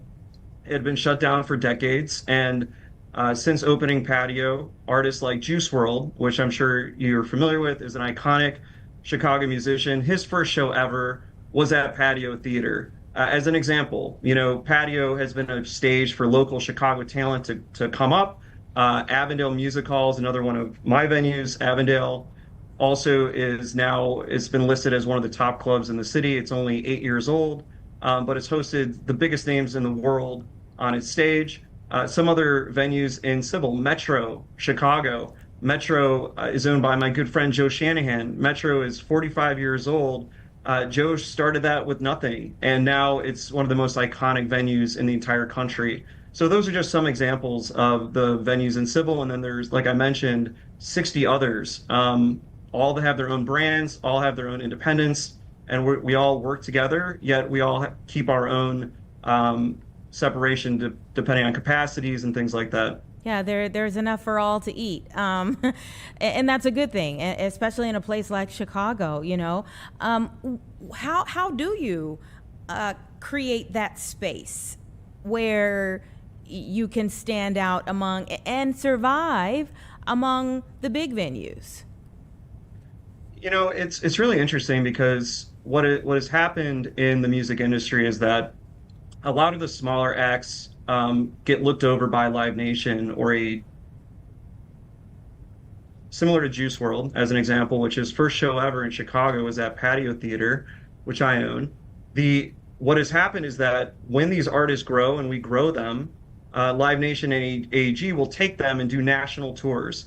And so essentially we incubate them, we do the startup capital, if you would think of it as a venture capital model, where we'll put the startup costs, we take the risks, we grow them, and then these larger corporations will come and take them as they are really kind of reaching their heights in popularity. So really the competitive advantage of an independent venue is that authenticity. When you come in there, we don't have fake religious symbols like when you walk into the House of Blues, which is a Live Nation venue. When you look at the walls there, there's, religious symbols that they've just put on the walls in the 90s. When you walk into Patio Theater, as an example, you see little angels actually in the architecture that was made in 1920. There's authenticity that comes with these venues. And I think that that's a big differentiator than relationships. A lot of times these artists do remember when you gave them their shot, when no one was coming out to their shows.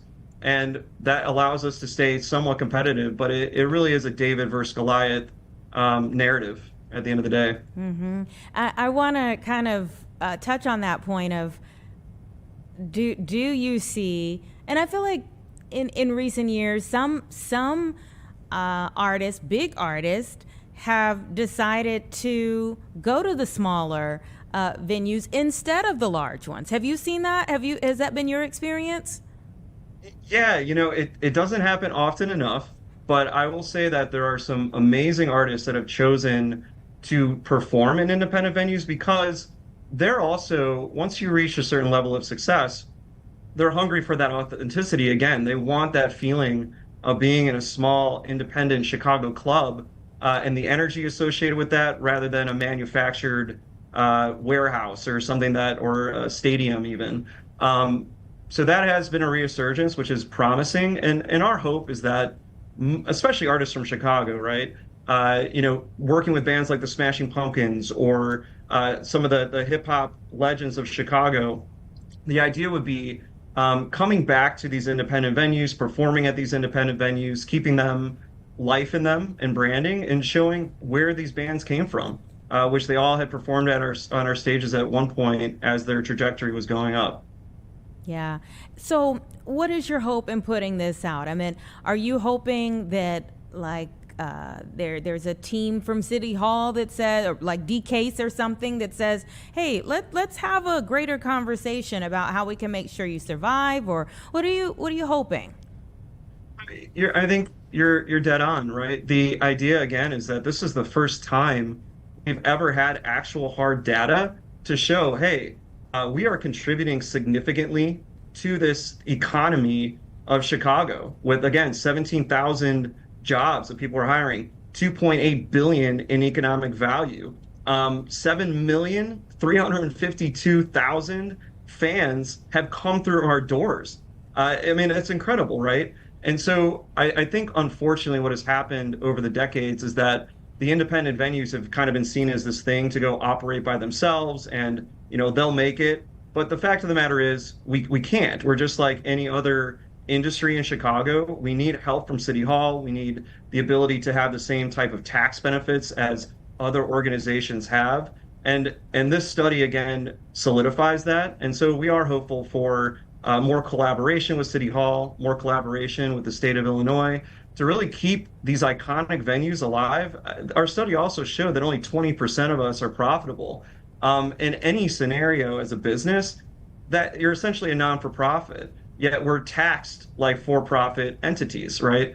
So I just think there's a lot of things that could be done. And our hope is that this report really just shines a spotlight on our economic impact. Everyone's always known the cultural impact of Chicago music, but now we're really hoping the economic impact is seen.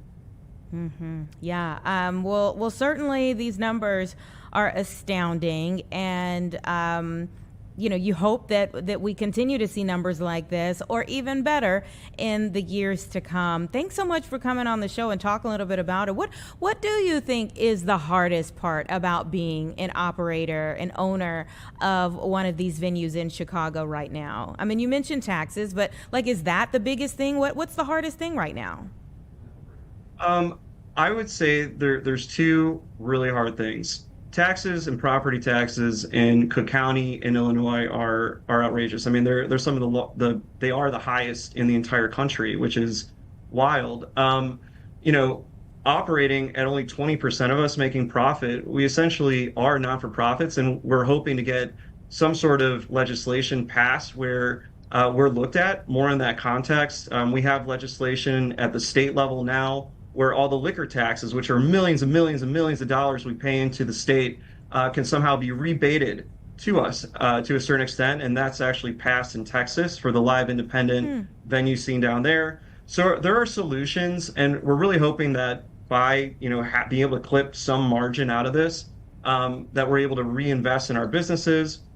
And then I'd say, the other aspects of this are, taxation, and then just really being able to work with the different organizations that provide grants, that provide support to our industry, I think would be big. And then the final thing, I guess, now thinking off the top of my head is when you're the little guy competing against Goliath, understanding that and really not giving millions and millions and millions of dollars in TIF and other tax incentives to the largest companies in the world, and totally looking over the independent venues, that needs to change. And so our hope is that this will help that, and people can understand better, not only, again, our cultural value, but really the economic value we bring to Chicago.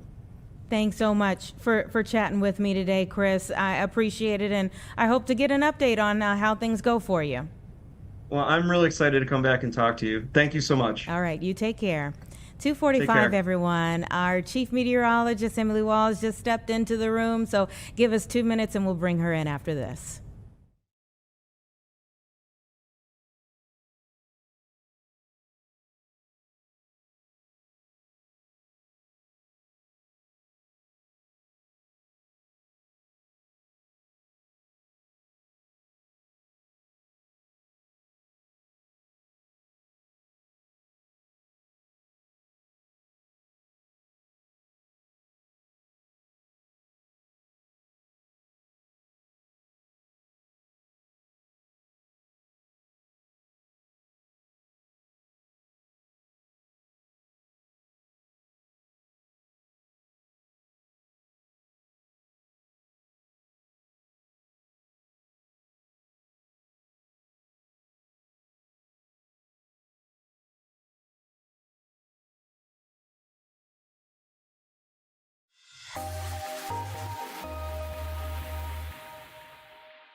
2:48, everyone, as we give you this live look outside. Look at the ground. I mean, hey, if we weren't seeing any white on the ground, the picture would be pretty deceiving outside. Yeah, it looks like a beautiful day. It's a beautiful day out there. You just have to Well, we can phrase it this way. keep in mind. It is a beautiful day. It is. It doesn't feel like one. There you go. There we you go. go. So just look at it from inside.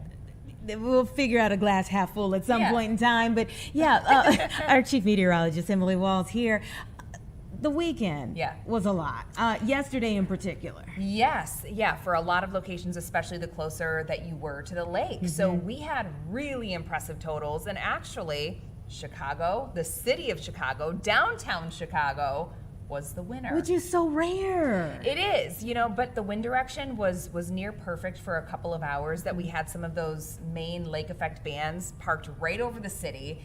And then eventually, once we had a little more of that easterly movement with it just kind of cruised its way through the south suburbs and then over into northwest Indiana. But it was parked over Chicago for hours, and we were dealing with snow rates as high as close to 2 inches per hour. Although, I will say, it was such a beautiful, light, fluffy, airy snow. It just floated. It was stunning. And if you had a leaf blower, we were talking about this last week. Yeah. It was the type of snow, the consistency that you could just blow it off your driveway. I was out on my balcony and I just kind of went like, and it just like blew right off the railing. I mean, it was such a light, fluffy snow. So we actually had snow liquid ratios that were close to 20 inches of snow per 1 inch of water, and typically your average ratio is closer to 10. So that's why it was so light and fluffy, and it has to do with just how cold it was. Obviously very cold, but yes, Chicago was the winner. 10.5 inches of snow is what was reported downtown in the Loop. Crazy. We saw a couple higher numbers as well. Northwest Indiana, places like Valparaiso picked up 9 inches. So Northwest Indiana still got hit pretty hard with that lake effect, but it was much more localized. It's not everywhere. There was a large portion of Northwest Indiana that only picked up around like 3 to 6 inches of snow. And then if you went west of Chicago, think places like DuPage County, Kane County, everyone's like, well, where's the snow that we were all talking about in Chicago? They only got about 2 inches. So it really, really depended on where you were. But we had system snow come through as a part of that same storm system that was impacting the south and the entire East Coast. So we got in on that, but then it shifted over to more of a lake effect event for us. Yeah, we went to go to Derrick Rose's jersey retirement ceremony. Wonderful time, but I thought Joakim Noah made a joke that just made so much sense about how we were in the middle of polar vortex, and he meant that much to the city that it was like packed in there. I mean, people were, when you came back outside, you're just like, oh, what, what's going on out here? But we enjoyed those few minutes inside together as a city, just, really having this moment. So where do we go from here? It stays cold all week. Now, it's not going to be the extreme cold like what we were waking up to this morning. This morning, of course, we did have that cold weather advisory in effect. That has since come to an end. So that is no longer in effect. But even now, in this beautiful sunny day, we still have wind chill temps that are right around 5 to 10 degrees below zero. So it is still cold, and it's going to stay cold throughout the rest of this week. And to kind of put these numbers in perspective, Anita, what's normal for this time of the year is right around 30, 31 degrees. We don't see that in the forecast throughout this week. We may have a shot at warming up into the 30s early next week, but that's still 7 days out. And as we know about a forecast that's 7 days out, there can be some changes, right? So the next couple of days around here, we will have a chance for flurries, but we really shouldn't see any organized snow shower activity coming through Tuesday and Wednesday. Temps are going to be in the mid-teens. Overnight lows are still coming pretty close to zero. And if you couple that with a little bit of a breeze, even a 5 to 10 mile per hour breeze, that's enough to send wind chills down to about 10 to 15 degrees below zero. So it's still going to be really cold in our mornings when you're taking the kids to school, when you're getting ready for work. So be prepared for that. We do have a cold week to get through. And then there is one little hiccup that I think we're going to have to watch for, and I think it could be a little sneaky for us Thursday into Friday. I think we could potentially be seeing some more lake effect developing, but it'll be one of those situations where it's really going to be determined on if we have a northeasterly wind, of course, then that's Northeast Illinois' problem. If we have that northwesterly wind component, then it's more of a Northwest Indy problem. But regardless, we're starting to see some signals that we could have some lake effect Thursday into Friday. Did this storm system perform the way you expected it to? So this, a few days out from it, absolutely not. But the details became a little more clear, especially by Friday, and then certainly by Saturday morning. We were like, okay, we know the wind direction, and we knew all along that if we were going to get in on that system snow, that was going to bump up our totals. But what really played a key role was it's called convergence, when your winds come together over the lake. So we had convergence over the lake, and when that happens, these are your winds, think of your winds, and then they crash together, and then it pushes that air up. So when that happens, you develop clouds. It's that forcing mechanism. Plus, we had that really cold air mass, and there's still open waters on Lake Michigan. So it was just the perfect recipe for some lake effect. So we had a good idea that was going to be the case about 24 hours out, but unfortunately, with lake effect events, it depends on exactly where that convergence zone is. And for Chicago, it sat over us for hours compared to elsewhere. So that's why it's always so tricky to forecast for lake effect events. But I think you could probably ask most meteorologists that live and work in the Great Lakes regions. They are the most fun forecasts. It's because it's constantly changing, and you're forecasting almost in real time a lot of the time. So it's always really dynamic and interesting. True scientists get excited about it. Yeah. Let me ask you this. We had kids that were out of school on Friday. Do you think that with the temperatures that we're seeing now, the expectation is that we're back to normal where that's concerned? Well, and even today, there were a lot of schools kind of hugging that line, right? We had wind chill temps that were right around 20 below, and a lot of schools went back today. And I don't think that we're going to be quite as cold here in the next couple of days. So I think it's safe to say we're getting back to normal here. I think the kids are going to have a pretty normal week after this. Okay. It's just going to be cold that we're going to have to deal with. There were, Perry, what are we looking at here? What city is this? Philly. Oh, Philly. Okay, that's Philadelphia. I was like, I know that's not Chicago. Now, wait a minute. So Philadelphia, I was watching some of their news anchors, especially their morning anchors that had to, stay in a hotel next to the station and do that whole number to be on the air at 4 a.m. The East Coast really got hit. They got hit. Yeah. And, not even just portions of the East Coast, but down south a little ways too, it turned into an ice storm as well. Yeah. So this was a really huge storm system. And it's not rare that we have stuff like this happen. Usually once a year, you have a really big weather maker that comes through. But the expansiveness of this one, we had some sort of winter weather headline across 40-some states. Wow. So, really impactful. Yeah. For us, we were just on the far northern fringe of that, and the system snow, which you can kind of think about places like Naperville, for instance. They only picked up 2 inches of snow over the weekend. That was the system snow. Everything else that we picked up was because of Lake Michigan. Very interesting indeed. And there was another aspect of it that I was going to pick your brain about because of what we saw over the weekend. I just think, a lot of people online were saying, we get this list of trending topics every day, and people were like, when is Groundhog Day? And we thought they're probably trying to see, what are the animals? Are they going to see their shadow or not? Are we going to have spring early or not? If I had to make a more scientific guess than a groundhog, which sometimes I think I'm a little more scientific than a groundhog. Maybe sometimes. We are expected to see colder than average conditions lasting all the way through about March. Not saying every single day is going to be colder than average, but if you were to add up all of those days and tally up the highs and the lows, we're trending cooler than average. Going in that direction. Maybe we're gonna keep with the winter aspect for a while. Okay, all right. Who needs the groundhogs anyway? You got a chief meteorologist right here. Thank you, appreciate it. We'll see what happens, everyone. But she's gonna keep us prepared for sure, come whatever may. It's 2:58. Give us 2 minutes, and we'll be right back to set you up for the 3 o'clock hour.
All right, just after 3 o'clock, everyone. Thanks so much for staying with us here on Chicago Live. We have made it to our final hour here of the show. Let me tell you a little bit about where we're going from here. So we are going to be talking about the fact that this is a very special day for those who can remember the Bears 40 years ago.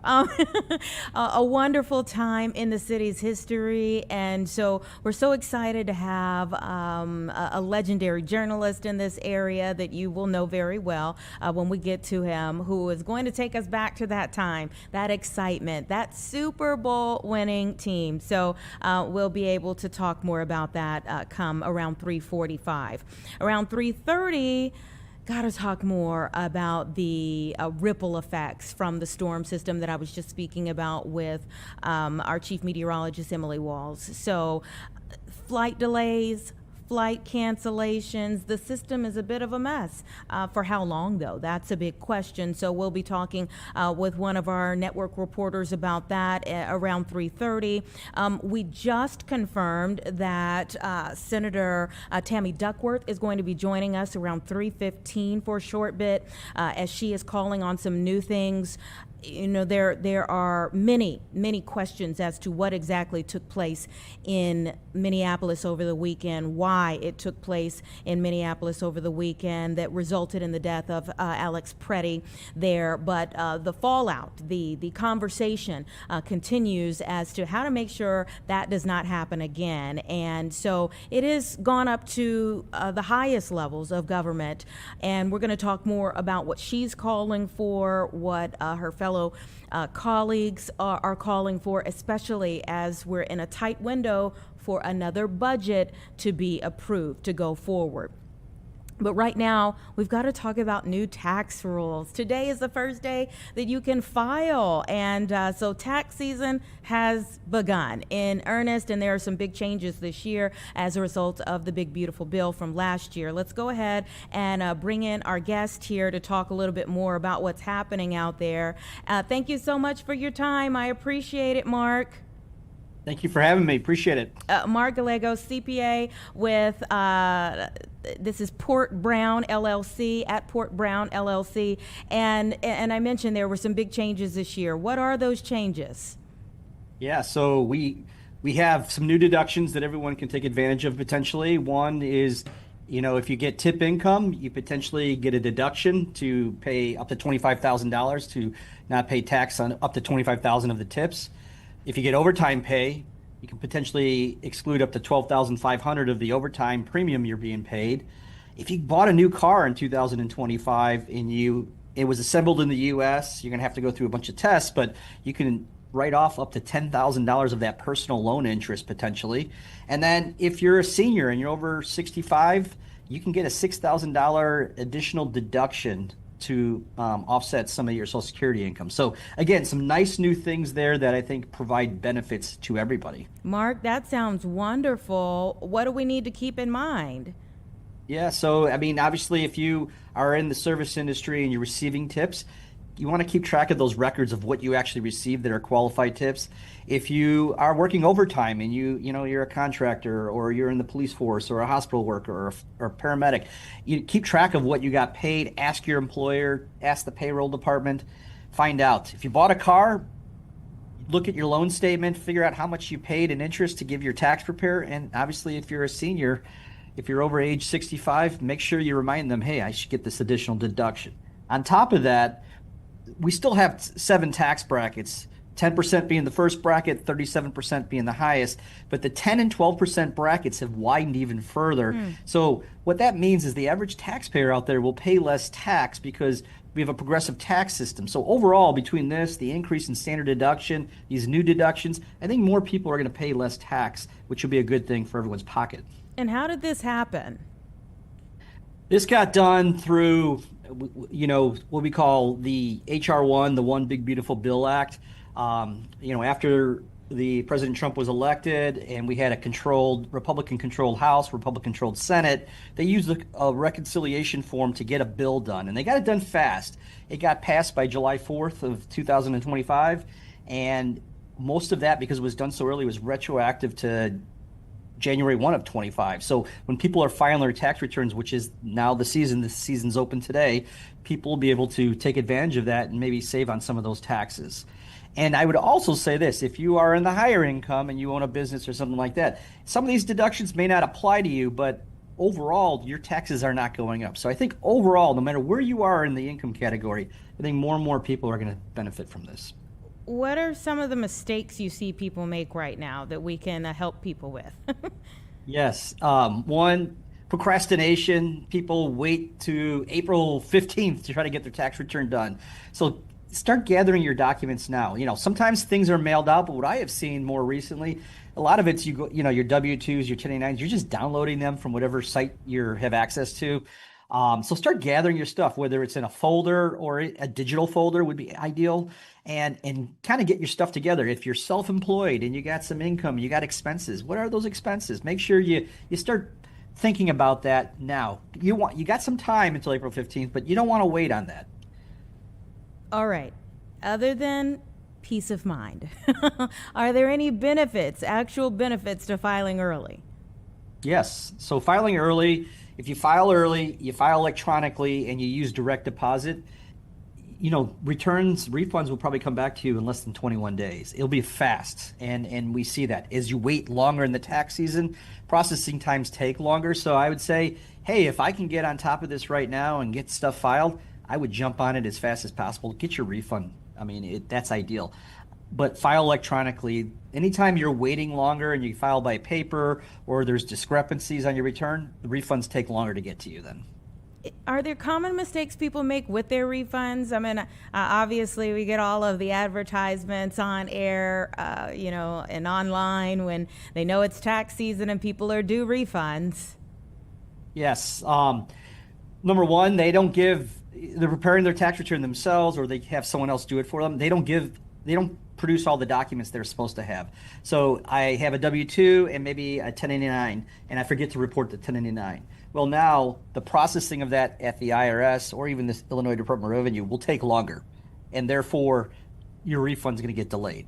There's probably a notice that's going to come out and you're going to have to respond to. So that's number one. Number two, I think people tend to not, that they don't look at the tax rules as like what's all my income, but they're not thinking about all the deductions they have. Well, maybe it's mortgage interest they gave to charity, state, local taxes. All these things have great benefits to people, and you're not thinking through that. And I think that's why working with a tax preparer or someone that knows what they're doing is always ideal, to make sure that you don't have to be the only one thinking through all this. Couple of other questions for you. Is it too late for people to make a difference on the taxes that they're filing for last year? So, too late. I mean, I would always say in sports terms, like everything you do before year end, you're on the offensive for tax planning. Everything after the beginning of the year, you're kind of more on the defensive side. With that being said, like, there's not a lot you can do today for the 25 year, because, if I wanted to give the charity, you had to do that by December 31st. If you wanted to, contribute to certain things, you had to do that by December 31st. Now, if I'm self-employed or have a small business and I want to still set up a retirement plan and contribute to it, I have until the due date of the tax return to do so. So there are some things you can do, but I would say no matter what, now's the time to get your stuff in order, get your tax return done, and really work with someone to plan for 2026 and forward, so you can make sure you take advantage of everything along the way. And that was going to be my next question to you. What are some things, obviously, if we're in a bad situation for this year, we're just in a bad situation. But but moving forward, what are some things that you suggest if we're laying out our year? How do you tell people to make sure they are the most successful when they turn those documents over by that time? What are the things that we should be doing? How should we monitor the year? Yeah, great question. So obviously we want to get our documents together now, get our tax return filed by April 15th, if not sooner, hopefully. And then beyond that, I wouldn't just say take off your tax hat and forget about it for another year. I would say, quarterly checkups, your June 15th, your September 15th, December 15th, you're looking at times to say, hey, how has my income been this year? Have I done everything to maximize my benefit? Maybe I should be contributing more to my 401k. Maybe I should take advantage of more of the profit sharing at work. Maybe there's deductions I wanted to do and I just kept procrastinating and I didn't get to do. Those are things that are important. 529 plans. In the new tax bill, there's these Trump accounts you could fund. There are things that can happen that you want to make sure you're thinking about. And at a minimum, I always tell everybody, my clients and anyone else, you want to do tax planning if you can. Like is when you get to the fall, that should be a marker to say, hey, what am I going to owe in taxes, or what am I going to get in a refund in taxes? And you start thinking through, what other mechanisms can I do between then and year end to take advantage of all this? Mark, great information here. And there was some new guidance on who can file for free. Can you walk us through that? Yeah, there's free file programs out there for people that are not, that have, lower income. And there's all kinds of programs through the Illinois CPA Society, the AICPA, through the IRS.gov. There's other nonprofit organizations out there that can help people. And even online, there's plenty of places that can help you. And I would tell you that if you're in a spot where like, hey, I don't know if I can't do it myself, I need some help, reach out to any one of us, because there's places out there that can help you and make sure you're compliant and not having to deal with this stuff. Because I can tell you, I work in this world and it's complex. If someone that doesn't, they need some help. I agree. Mark Gallegos, we so appreciate you. I never trust myself to do it. So thank you for what you do. We appreciate you. Thank you for having me. Appreciate it. All right, you take care. 313, everyone. Props to anyone who does their own. I don't trust my math for it. I can be very honest and humble and say that much. But props to you if you do. He shared some great information, of course, and said, you can reach out to him and other professionals to at least help you, even if you are going to end up filing yourself. So make sure you do it. And do it right. It's 3:13 though. Let's take a quick break, 2 minutes. And next we are hoping to bring in our senator to speak a little bit about what's going on in Minneapolis and what she is proposing moving forward. Senator Tammy Duckworth. We'll see if we can get her in about 2 minutes.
Okay, welcome back, everyone. It's 3:17 right now. I want to take you to Minneapolis as we prepare for this discussion with our own Illinois Senator Tammy Duckworth. We have this live picture outside of the courthouse here as we're getting in some breaking news. There is some reporting that some of the Border Patrol agents involved in the fatal shooting of Alex Preddy from over the weekend in Minneapolis may be leaving the area as soon as tomorrow. Both the commander of Operation Metro Surge, Gregory Bavino, who was also the commander of Operation Midway Blitz here in the Chicagoland area, that both he and several of the agents in that area will be leaving as soon as tomorrow. We are working to get more information behind that, but this does come on the day that we have heard that President Donald Trump and Governor Tim Walz had a conversation earlier today that both described as being productive. We don't know the details of what exactly they discussed or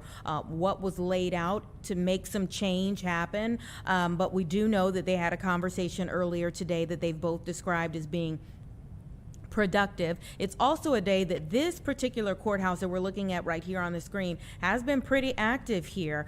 Federal judges hearing two separate cases related to the ongoing surge of immigration agents in Minnesota. So the Attorney General there had argued that they need to end Operation Metro Surge altogether. That's one of the cases. And then also one of the judges granted a temporary restraining order against U.S. DHS, the Department of Homeland Security, from over the weekend, barring the department from altering or destroying evidence connected to the killing of Alex Preddy in South Minneapolis. Of course, it was on Saturday morning that most of us woke up around 9 a.m. to hearing that news that Alex Preddy lost his life at the hands of federal agents there in Minneapolis. There are varying degrees of stories as to what preceded the shots being fired, but there's also quite a bit of cell phone footage from that area, people who were in that area, and also we are seeing now that the agents had some body cameras as well on them. So much more to come from that. And as we look for more answers, there are new calls for change to take place in that area. Senator Tammy Duckworth is joining us now, and Senator Duckworth, so happy that you took some time out of your day for this very important conversation. Thank you for being here on Chicago Live.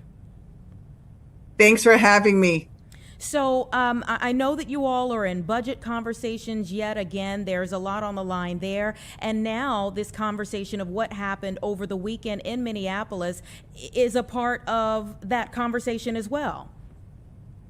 It sure is, but I got to tell you, I actually announced on Friday of last week, before this tragic shooting happened, that I was not going to vote on the combined budget, that I just could not bring myself to fund the occupation of our city streets the way that Trump has done, first with ICE and then with the National Guard from other states, right? He brought in the National Guard from Texas, for example. And so for the first time in my career as a senator and previously as a congresswoman, I already said on Friday that not only would I not vote for the DHS budget, but if it was connected to the DoD budget, there's no way I would vote on that either. So I'd already announced on Friday that I was a no vote unless something was changed that would rein in ICE and would also rein in the illegal use of our nation's military on the streets of our cities. Mm-hmm. And having that mindset, by Saturday, seeing the news come out of Minneapolis, what was your reaction? What were your thoughts then? Well, my thoughts then was just to work with my colleagues to make sure that it became a unanimous decision that we would not, at least on the Democratic side, that we would not vote for the combined budget.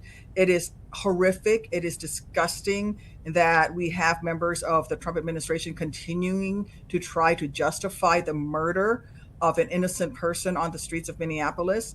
This is the second murder they've committed there, and we know that they also killed people here in Chicago as well. That is not acceptable. The American people can see with their own eyes that the Trump administration is lying to them.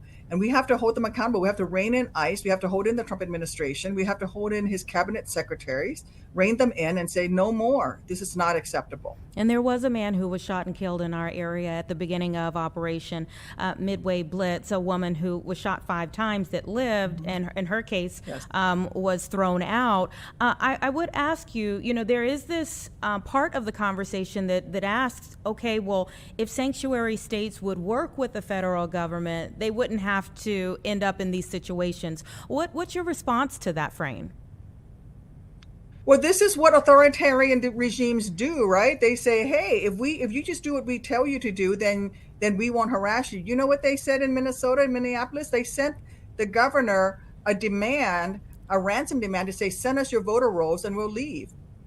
Send us your voter rolls and we'll leave? Is that what they're demanding? We can't do that. They want to steal the next election. This lawlessness is not acceptable. They target blue cities with blue governors. They target places that stand up to them, and then they try to cower you into submission. We will not do that.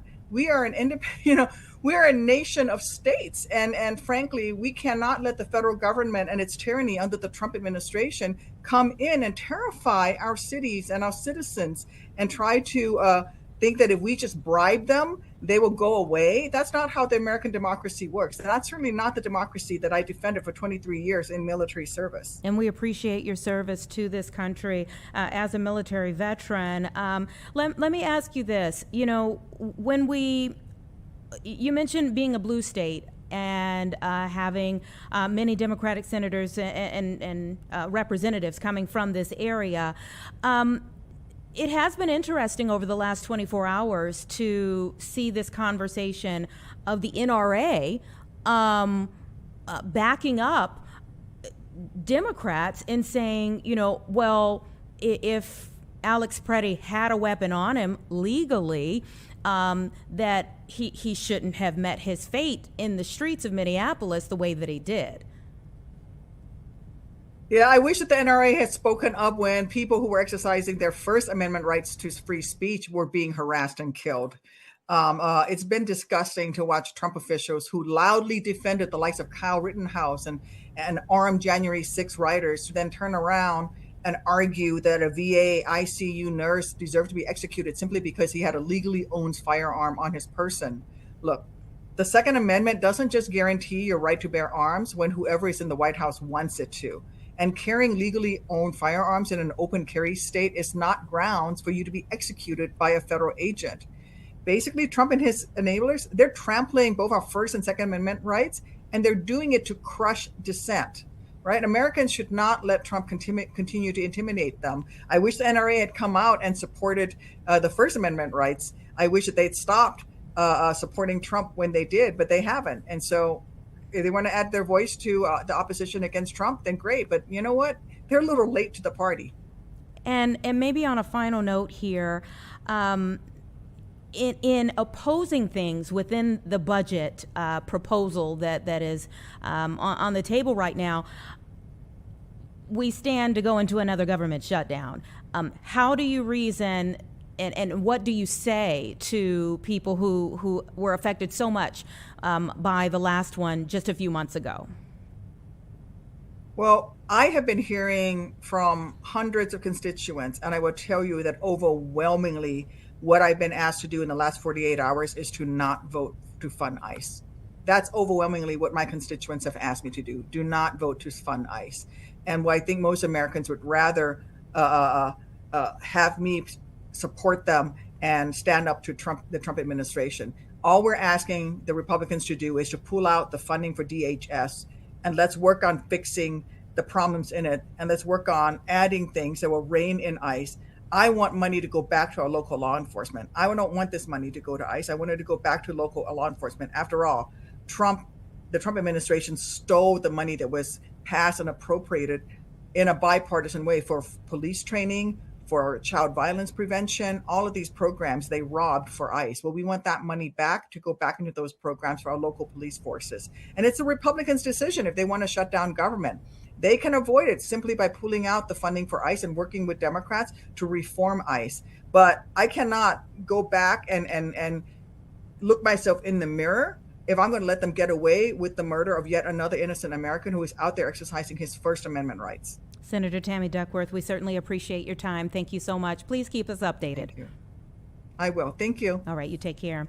327, everyone. Really important, again, that we have all voices at the table for this conversation about what's going on in the country, and especially as another budget is in flux yet again, and the timeline is tight. So let's take a quick break, 2 minutes. We'll woo-saw and bring you back in for another conversation.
All right, just about 3:30, and we know that we have a lot of wonderful souls in this area that are always looking to help whenever there is a call or a need throughout the country. So World Vision is deploying one of its first emergency response truckloads from its Chicago warehouse to go help folks in the South and on the East Coast. I want to go ahead and bring in Gerald Poole to give us more information on this humanitarian mission. Thank you so much for your time. Thank you. Glad to be here. Tell me about responding to things of this nature. I mean, at what point in time do you all say, okay, we've got to go?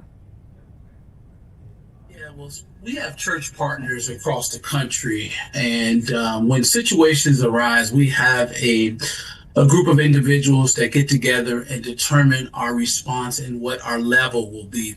And so when we heard of the devastation down and across this country with the ice storms and the snowstorms, we elected to go ahead and respond. And so our truckload this morning left from our Chicago site on the west side and is headed down to not only Nashville, but also to the Mississippi area. And across the country, we're responding in other sites as well. Our Swickley, Pennsylvania is getting ready to have supplies go over to our East Coast in North Carolina. So it's a group of individuals that get together and determine what level of response. We're always trying to respond when best needed. Mm-hmm. And what are some of the things that you bring? You know, I mean, what are the things that are helpful in the immediate aftermath of a situation like this? So each response is a little bit unique. And so in this response, we tried to get, we heard that there were some down power lines. There were some folks who are without power and without certain things. So we sent some generators. We sent some gas cans, obviously, to help fill those generators. But we sent some warm clothing, some blankets, some water, bottled water, We also sent some toys, and we sent, clothing items and hygiene kits as well. Just those things that can be used immediately as families try to brace to get back to some type of normalcy. Have your teams already made it? Are they still in transportation or in transport? Sure, our supplies are in transport. We do have church partners that are the hands and feet of Jesus that are out there right now receiving these loads. One is due to arrive in the morning, and I'm sure tomorrow as well. The other load is due to arrive in North Carolina as well. And so our physical team is still here, both in Chicago and Swickman, and still put, but we have church partners who are mobilized and are ready to serve those communities that are largely hit by this storm. What are you hearing? What are the stories you're hearing already? Yeah, we're hearing that it's kind of similar to what we have here, right? It's school has been interrupted for some, no power, if not intermittent power, down lines everywhere, ice, making it very difficult to drive, making it very difficult to get around. Some of the grocery stores we're hearing are wiped out with supplies. So we're praying that that situation gets resolved. But it's really just a little bit like what we experience here, with a little bit more ice. Some of us are prepared for it. Chicago is prepared for some of these things, but some of our other neighbors are not as prepared. And so we're hoping that they get back to normal as quickly as possible. Yeah. Nashville, Tennessee, South Haven, Mississippi, especially. I don't know the last time I talked about snow or things of that nature in Mississippi. So for sure, these are things that they haven't dealt with in either a long time or at all, and might not have the resources at the ready. Yeah, as much as you think you're prepared for it, it's always something. And so our church partners down in South Haven, Mississippi, and also in Nashville, they're ready, but we're just sending some love from not only Chicago, but we have 6 other sites across the country that also will be participating at some point in time in helping with this response. And so we are just excited to be of service, right? That's what we're called to do. We're called to be of service whenever service calls on us. And when we heard about this, we couldn't wait to jump in and send supplies. That what we do is we pre-position supplies across the country, so when things like this happen at a moment's notice, we can respond. So it's one of those things where it's a muscle for us to be able to respond, but it's also the care and concern that we put in making sure that those who need it get the much needed supplies. I think most people have heard of World Vision, but let's just say somebody's watching right now and they haven't. What should people know about World Vision outside of this one mobilization? What should they know? World Vision is the largest Christian humanitarian organization. We've been around for more than 75 years. Not only do we have a international presence, but we also have a U.S. presence, and that's what I'm part of. I'm part of our U.S. programs department, and so World Vision just serves. That's what we do. We serve those who are most vulnerable. And so all the communities across the country, all the communities across the world, World Vision looks for opportunities to help in those areas. And so we just ask that if you, or if any of the listeners or viewers want to donate or want to help, that they go to worldvision.org. There they can learn a little bit more about our mission, as well as not just our mission, but kind of the things that we do both here and abroad. And what brought you to World Vision? What brought me to World Vision is just a service to ministry. I just wanted I had been in the corporate world for some time. I had worked in various jobs, and a mutual pastor introduced me to World Vision. And so when he did that, I was excited. And it's been 8 years, going on 9 years, I believe, or somewhere around there. And I'm just excited every day to get up and serve the people of not only the Chicagoland area, but just people all over the world. What have you learned through those 8 years in doing this work? I learned that ministry is important. Ministry looks different. As being part of a Christian organization, the work that we do is needed. And oftentimes we go into areas where it's vulnerable. It's vulnerable communities. It's communities that lack resources. And through our partnerships, we're able to serve those people. So I've learned that ministry looks different. Serving looks different. Yes, we can serve at our local churches. Yes, we can serve in various capacities. But in this way, we're able to serve those people who are most needed of what we have to give. And so these 8 years has been very, not only just some of the most happiest moments of my time, but I actually get to see my work on a daily basis, and to the end user and to the family that needs this and the family that needs that. We're able to provide that for them in communities. We're able to give children and adults just some positivity every day. And so it's been a wonderful experience. Now, I often talk with like the food bank, for instance, about how far a dollar goes with them, how far they're able to stretch that dollar.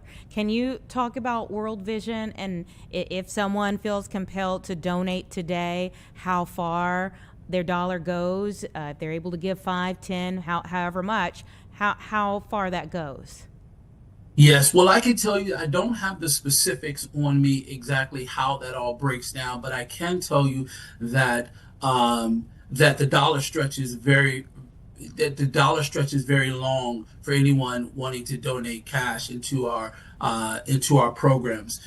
We take every single dollar, every single donation that we have and that comes into World Vision. We use it to fortify cities and to make the most vulnerable, to change the most vulnerable communities. So the dollar goes a long way here.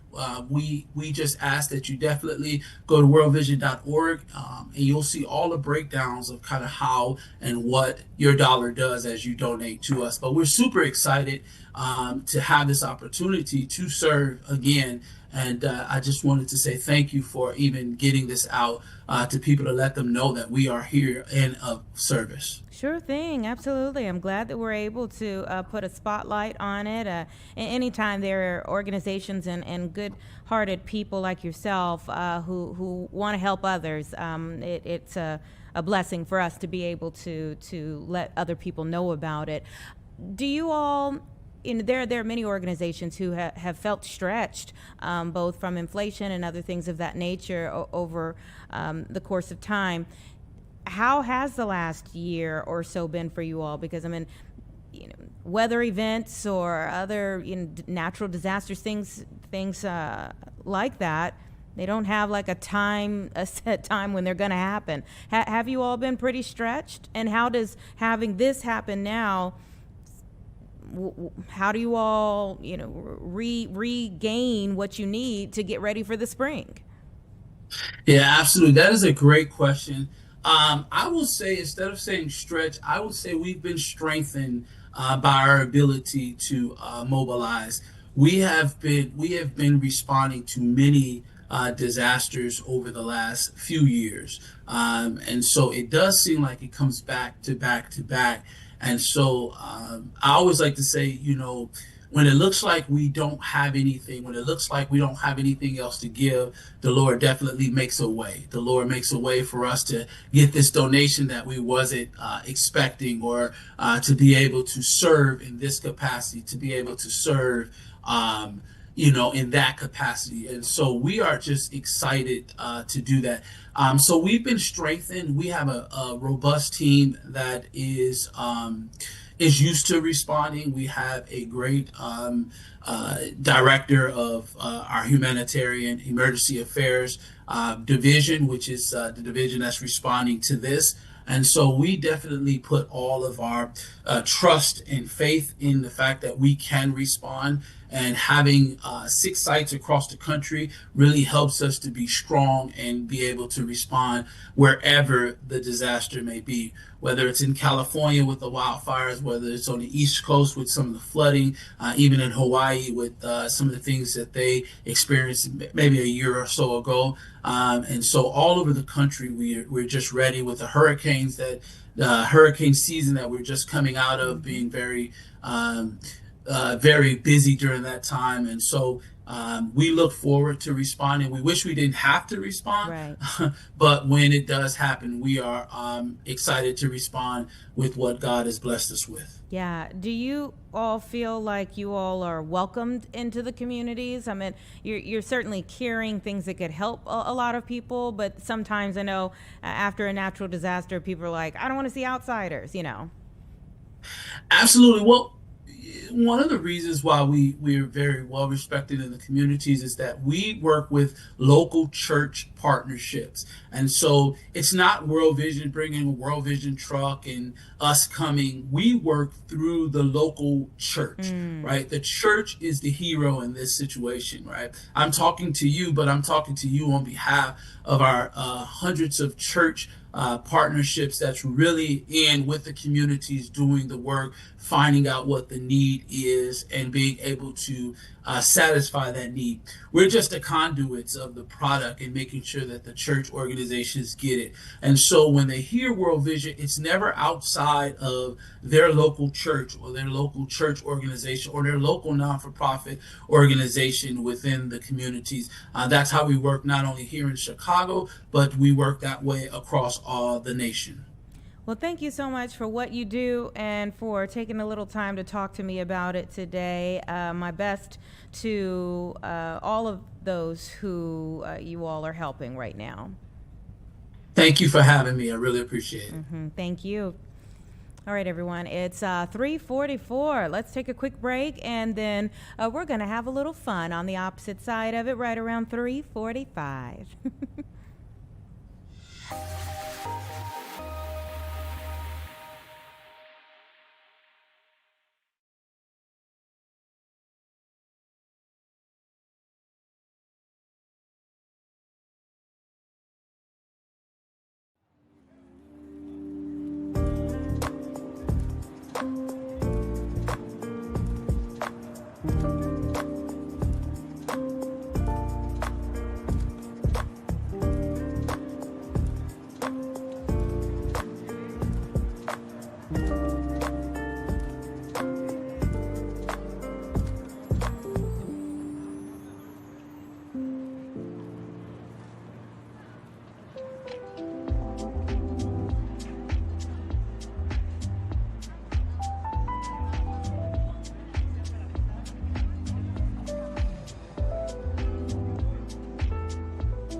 3:46, everyone. Do you know what today is? No, it's not our anniversary. 40 years ago today, though, the Bears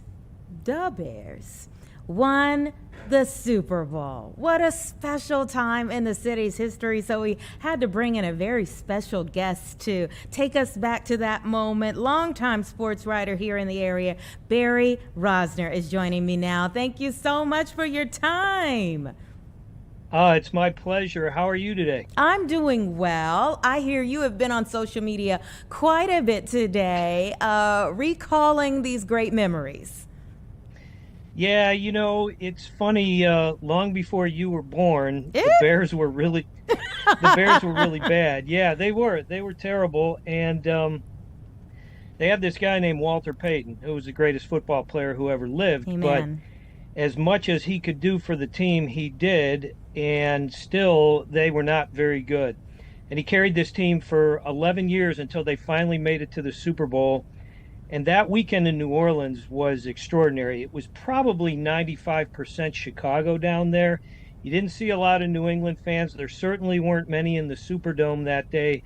But my story in particular really revolves around being young and dumb and broke and having no ticket, no place to stay, and no way to get there about 4 days before the game. And somehow I managed to accomplish all of those things, including the morning of the game, Sunday morning in New Orleans, finally finding a ticket for about $150, which I think was maybe 3 times face value at the time. And believe me, I didn't have $150. I begged, borrowed, and I don't think I stole, but I definitely begged and borrowed and found my way into that game, which was, for us, you have to understand at that time, even though I was like 21 or something, it felt like a long time to live in the city and have no teams ever accomplish anything, really, at least not get to the big dance and win it all. So that was a very, very big deal. And the celebration in New Orleans was,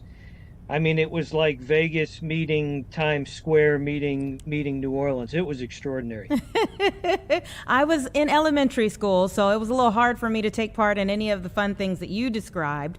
But you were not in elementary school. I was in elementary school. I know. I look 21, but I was in elementary school back then. So tell me, watching the Bears this year, okay, and having been at that experience, what was going through your mind as we were on this magical ride? Yeah, I think they were very different kinds of teams for this reason. The Bears of '85, we really knew after '84 that if Jim McMahon could stay reasonably healthy, this team was going to win the Super Bowl. It wasn't, gee, I hope they're going to be good, or gee, I hope they can win a playoff game.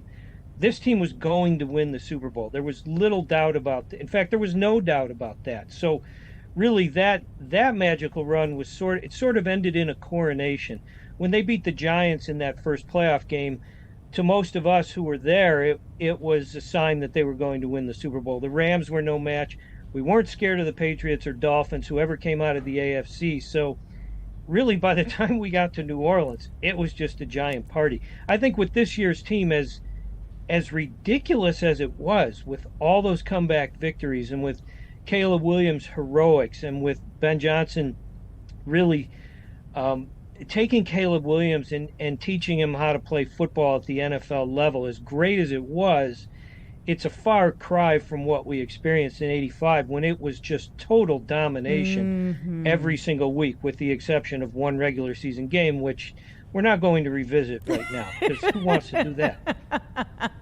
Well, I meant we could revisit it if we had the same ending at the end of the season, Yeah. It,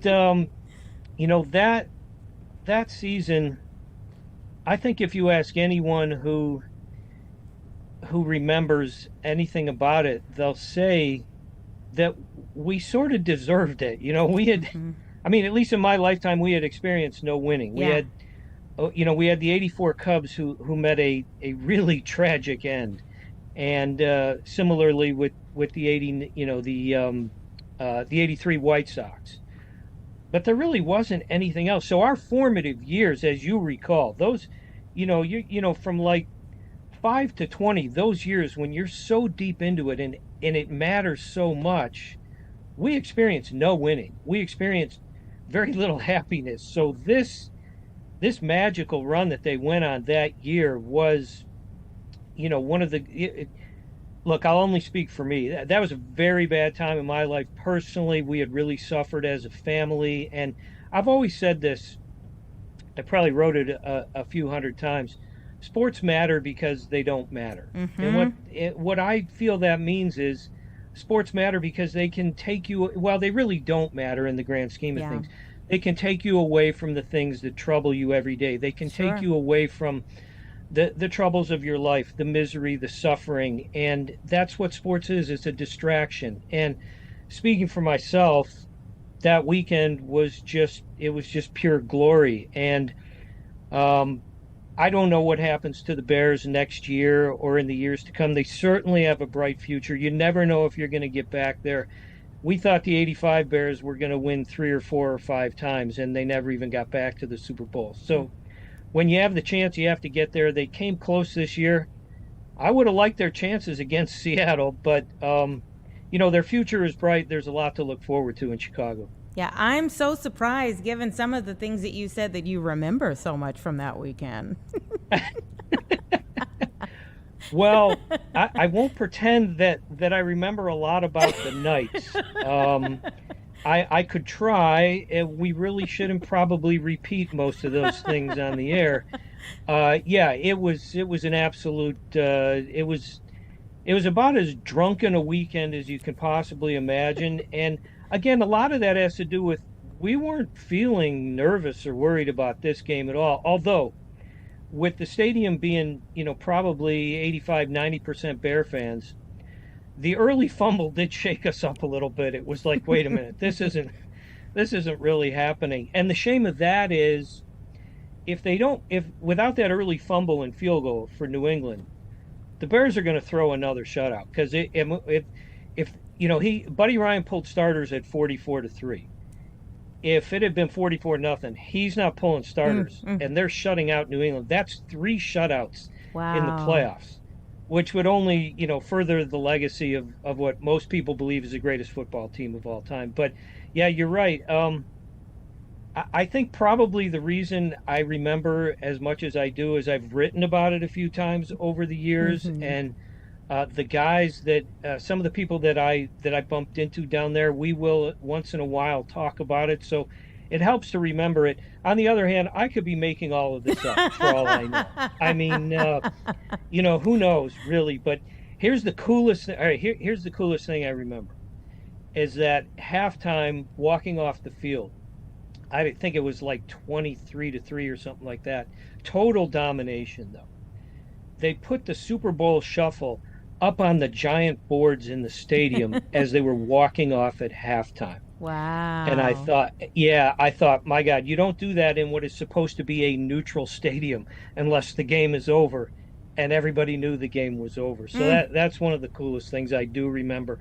And but your point is well taken. How I remember, I do not know. Well, since the matchup is set for this year's Super Bowl, what's your take now? I haven't even looked at the line yet, but I got to believe Seattle's favored by at least a touchdown. I think they blow them out. That's no disrespect to New England, but that defense is amazing, and the way Sam Darnold is playing is frankly shocking to a lot of people, including myself. I thought that run was going to come to an end at some point. It's not coming to an end. So I think it's a blowout. I think it could be over fairly early, and if I were a betting man, I'd be betting Seattle. I happen to be a betting man, so I will be betting Seattle, but I haven't even looked at the line yet. I am enjoying our conversation. Thank you so much, Barry, for joining me to think back on memory lane. Thanks for having me. It's always fun to talk about that season, especially the way that it ended. And I frankly am impressed that I remembered as much as I did. But it was a pleasure being here. Thanks for having me. We're all grateful for you remembering as much as you do as well. Take care. You too. Bye-bye. All right, everyone. It's 3:56. Give us 2 minutes and we'll close out the show.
Welcome back, everyone. 3:58 right now. We certainly appreciate you being here for all of our conversations for Chicago Live, and we hope that you'll join us again tomorrow. We'll be right here from Studio 32 between 1 and 4 p.m. See you then. Next at 4.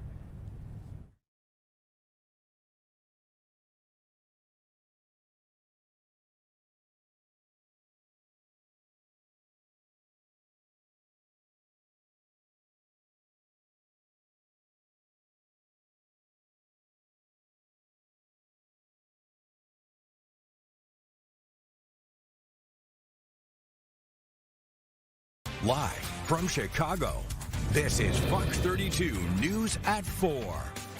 Down with 4, deadly weekend in Minnesota.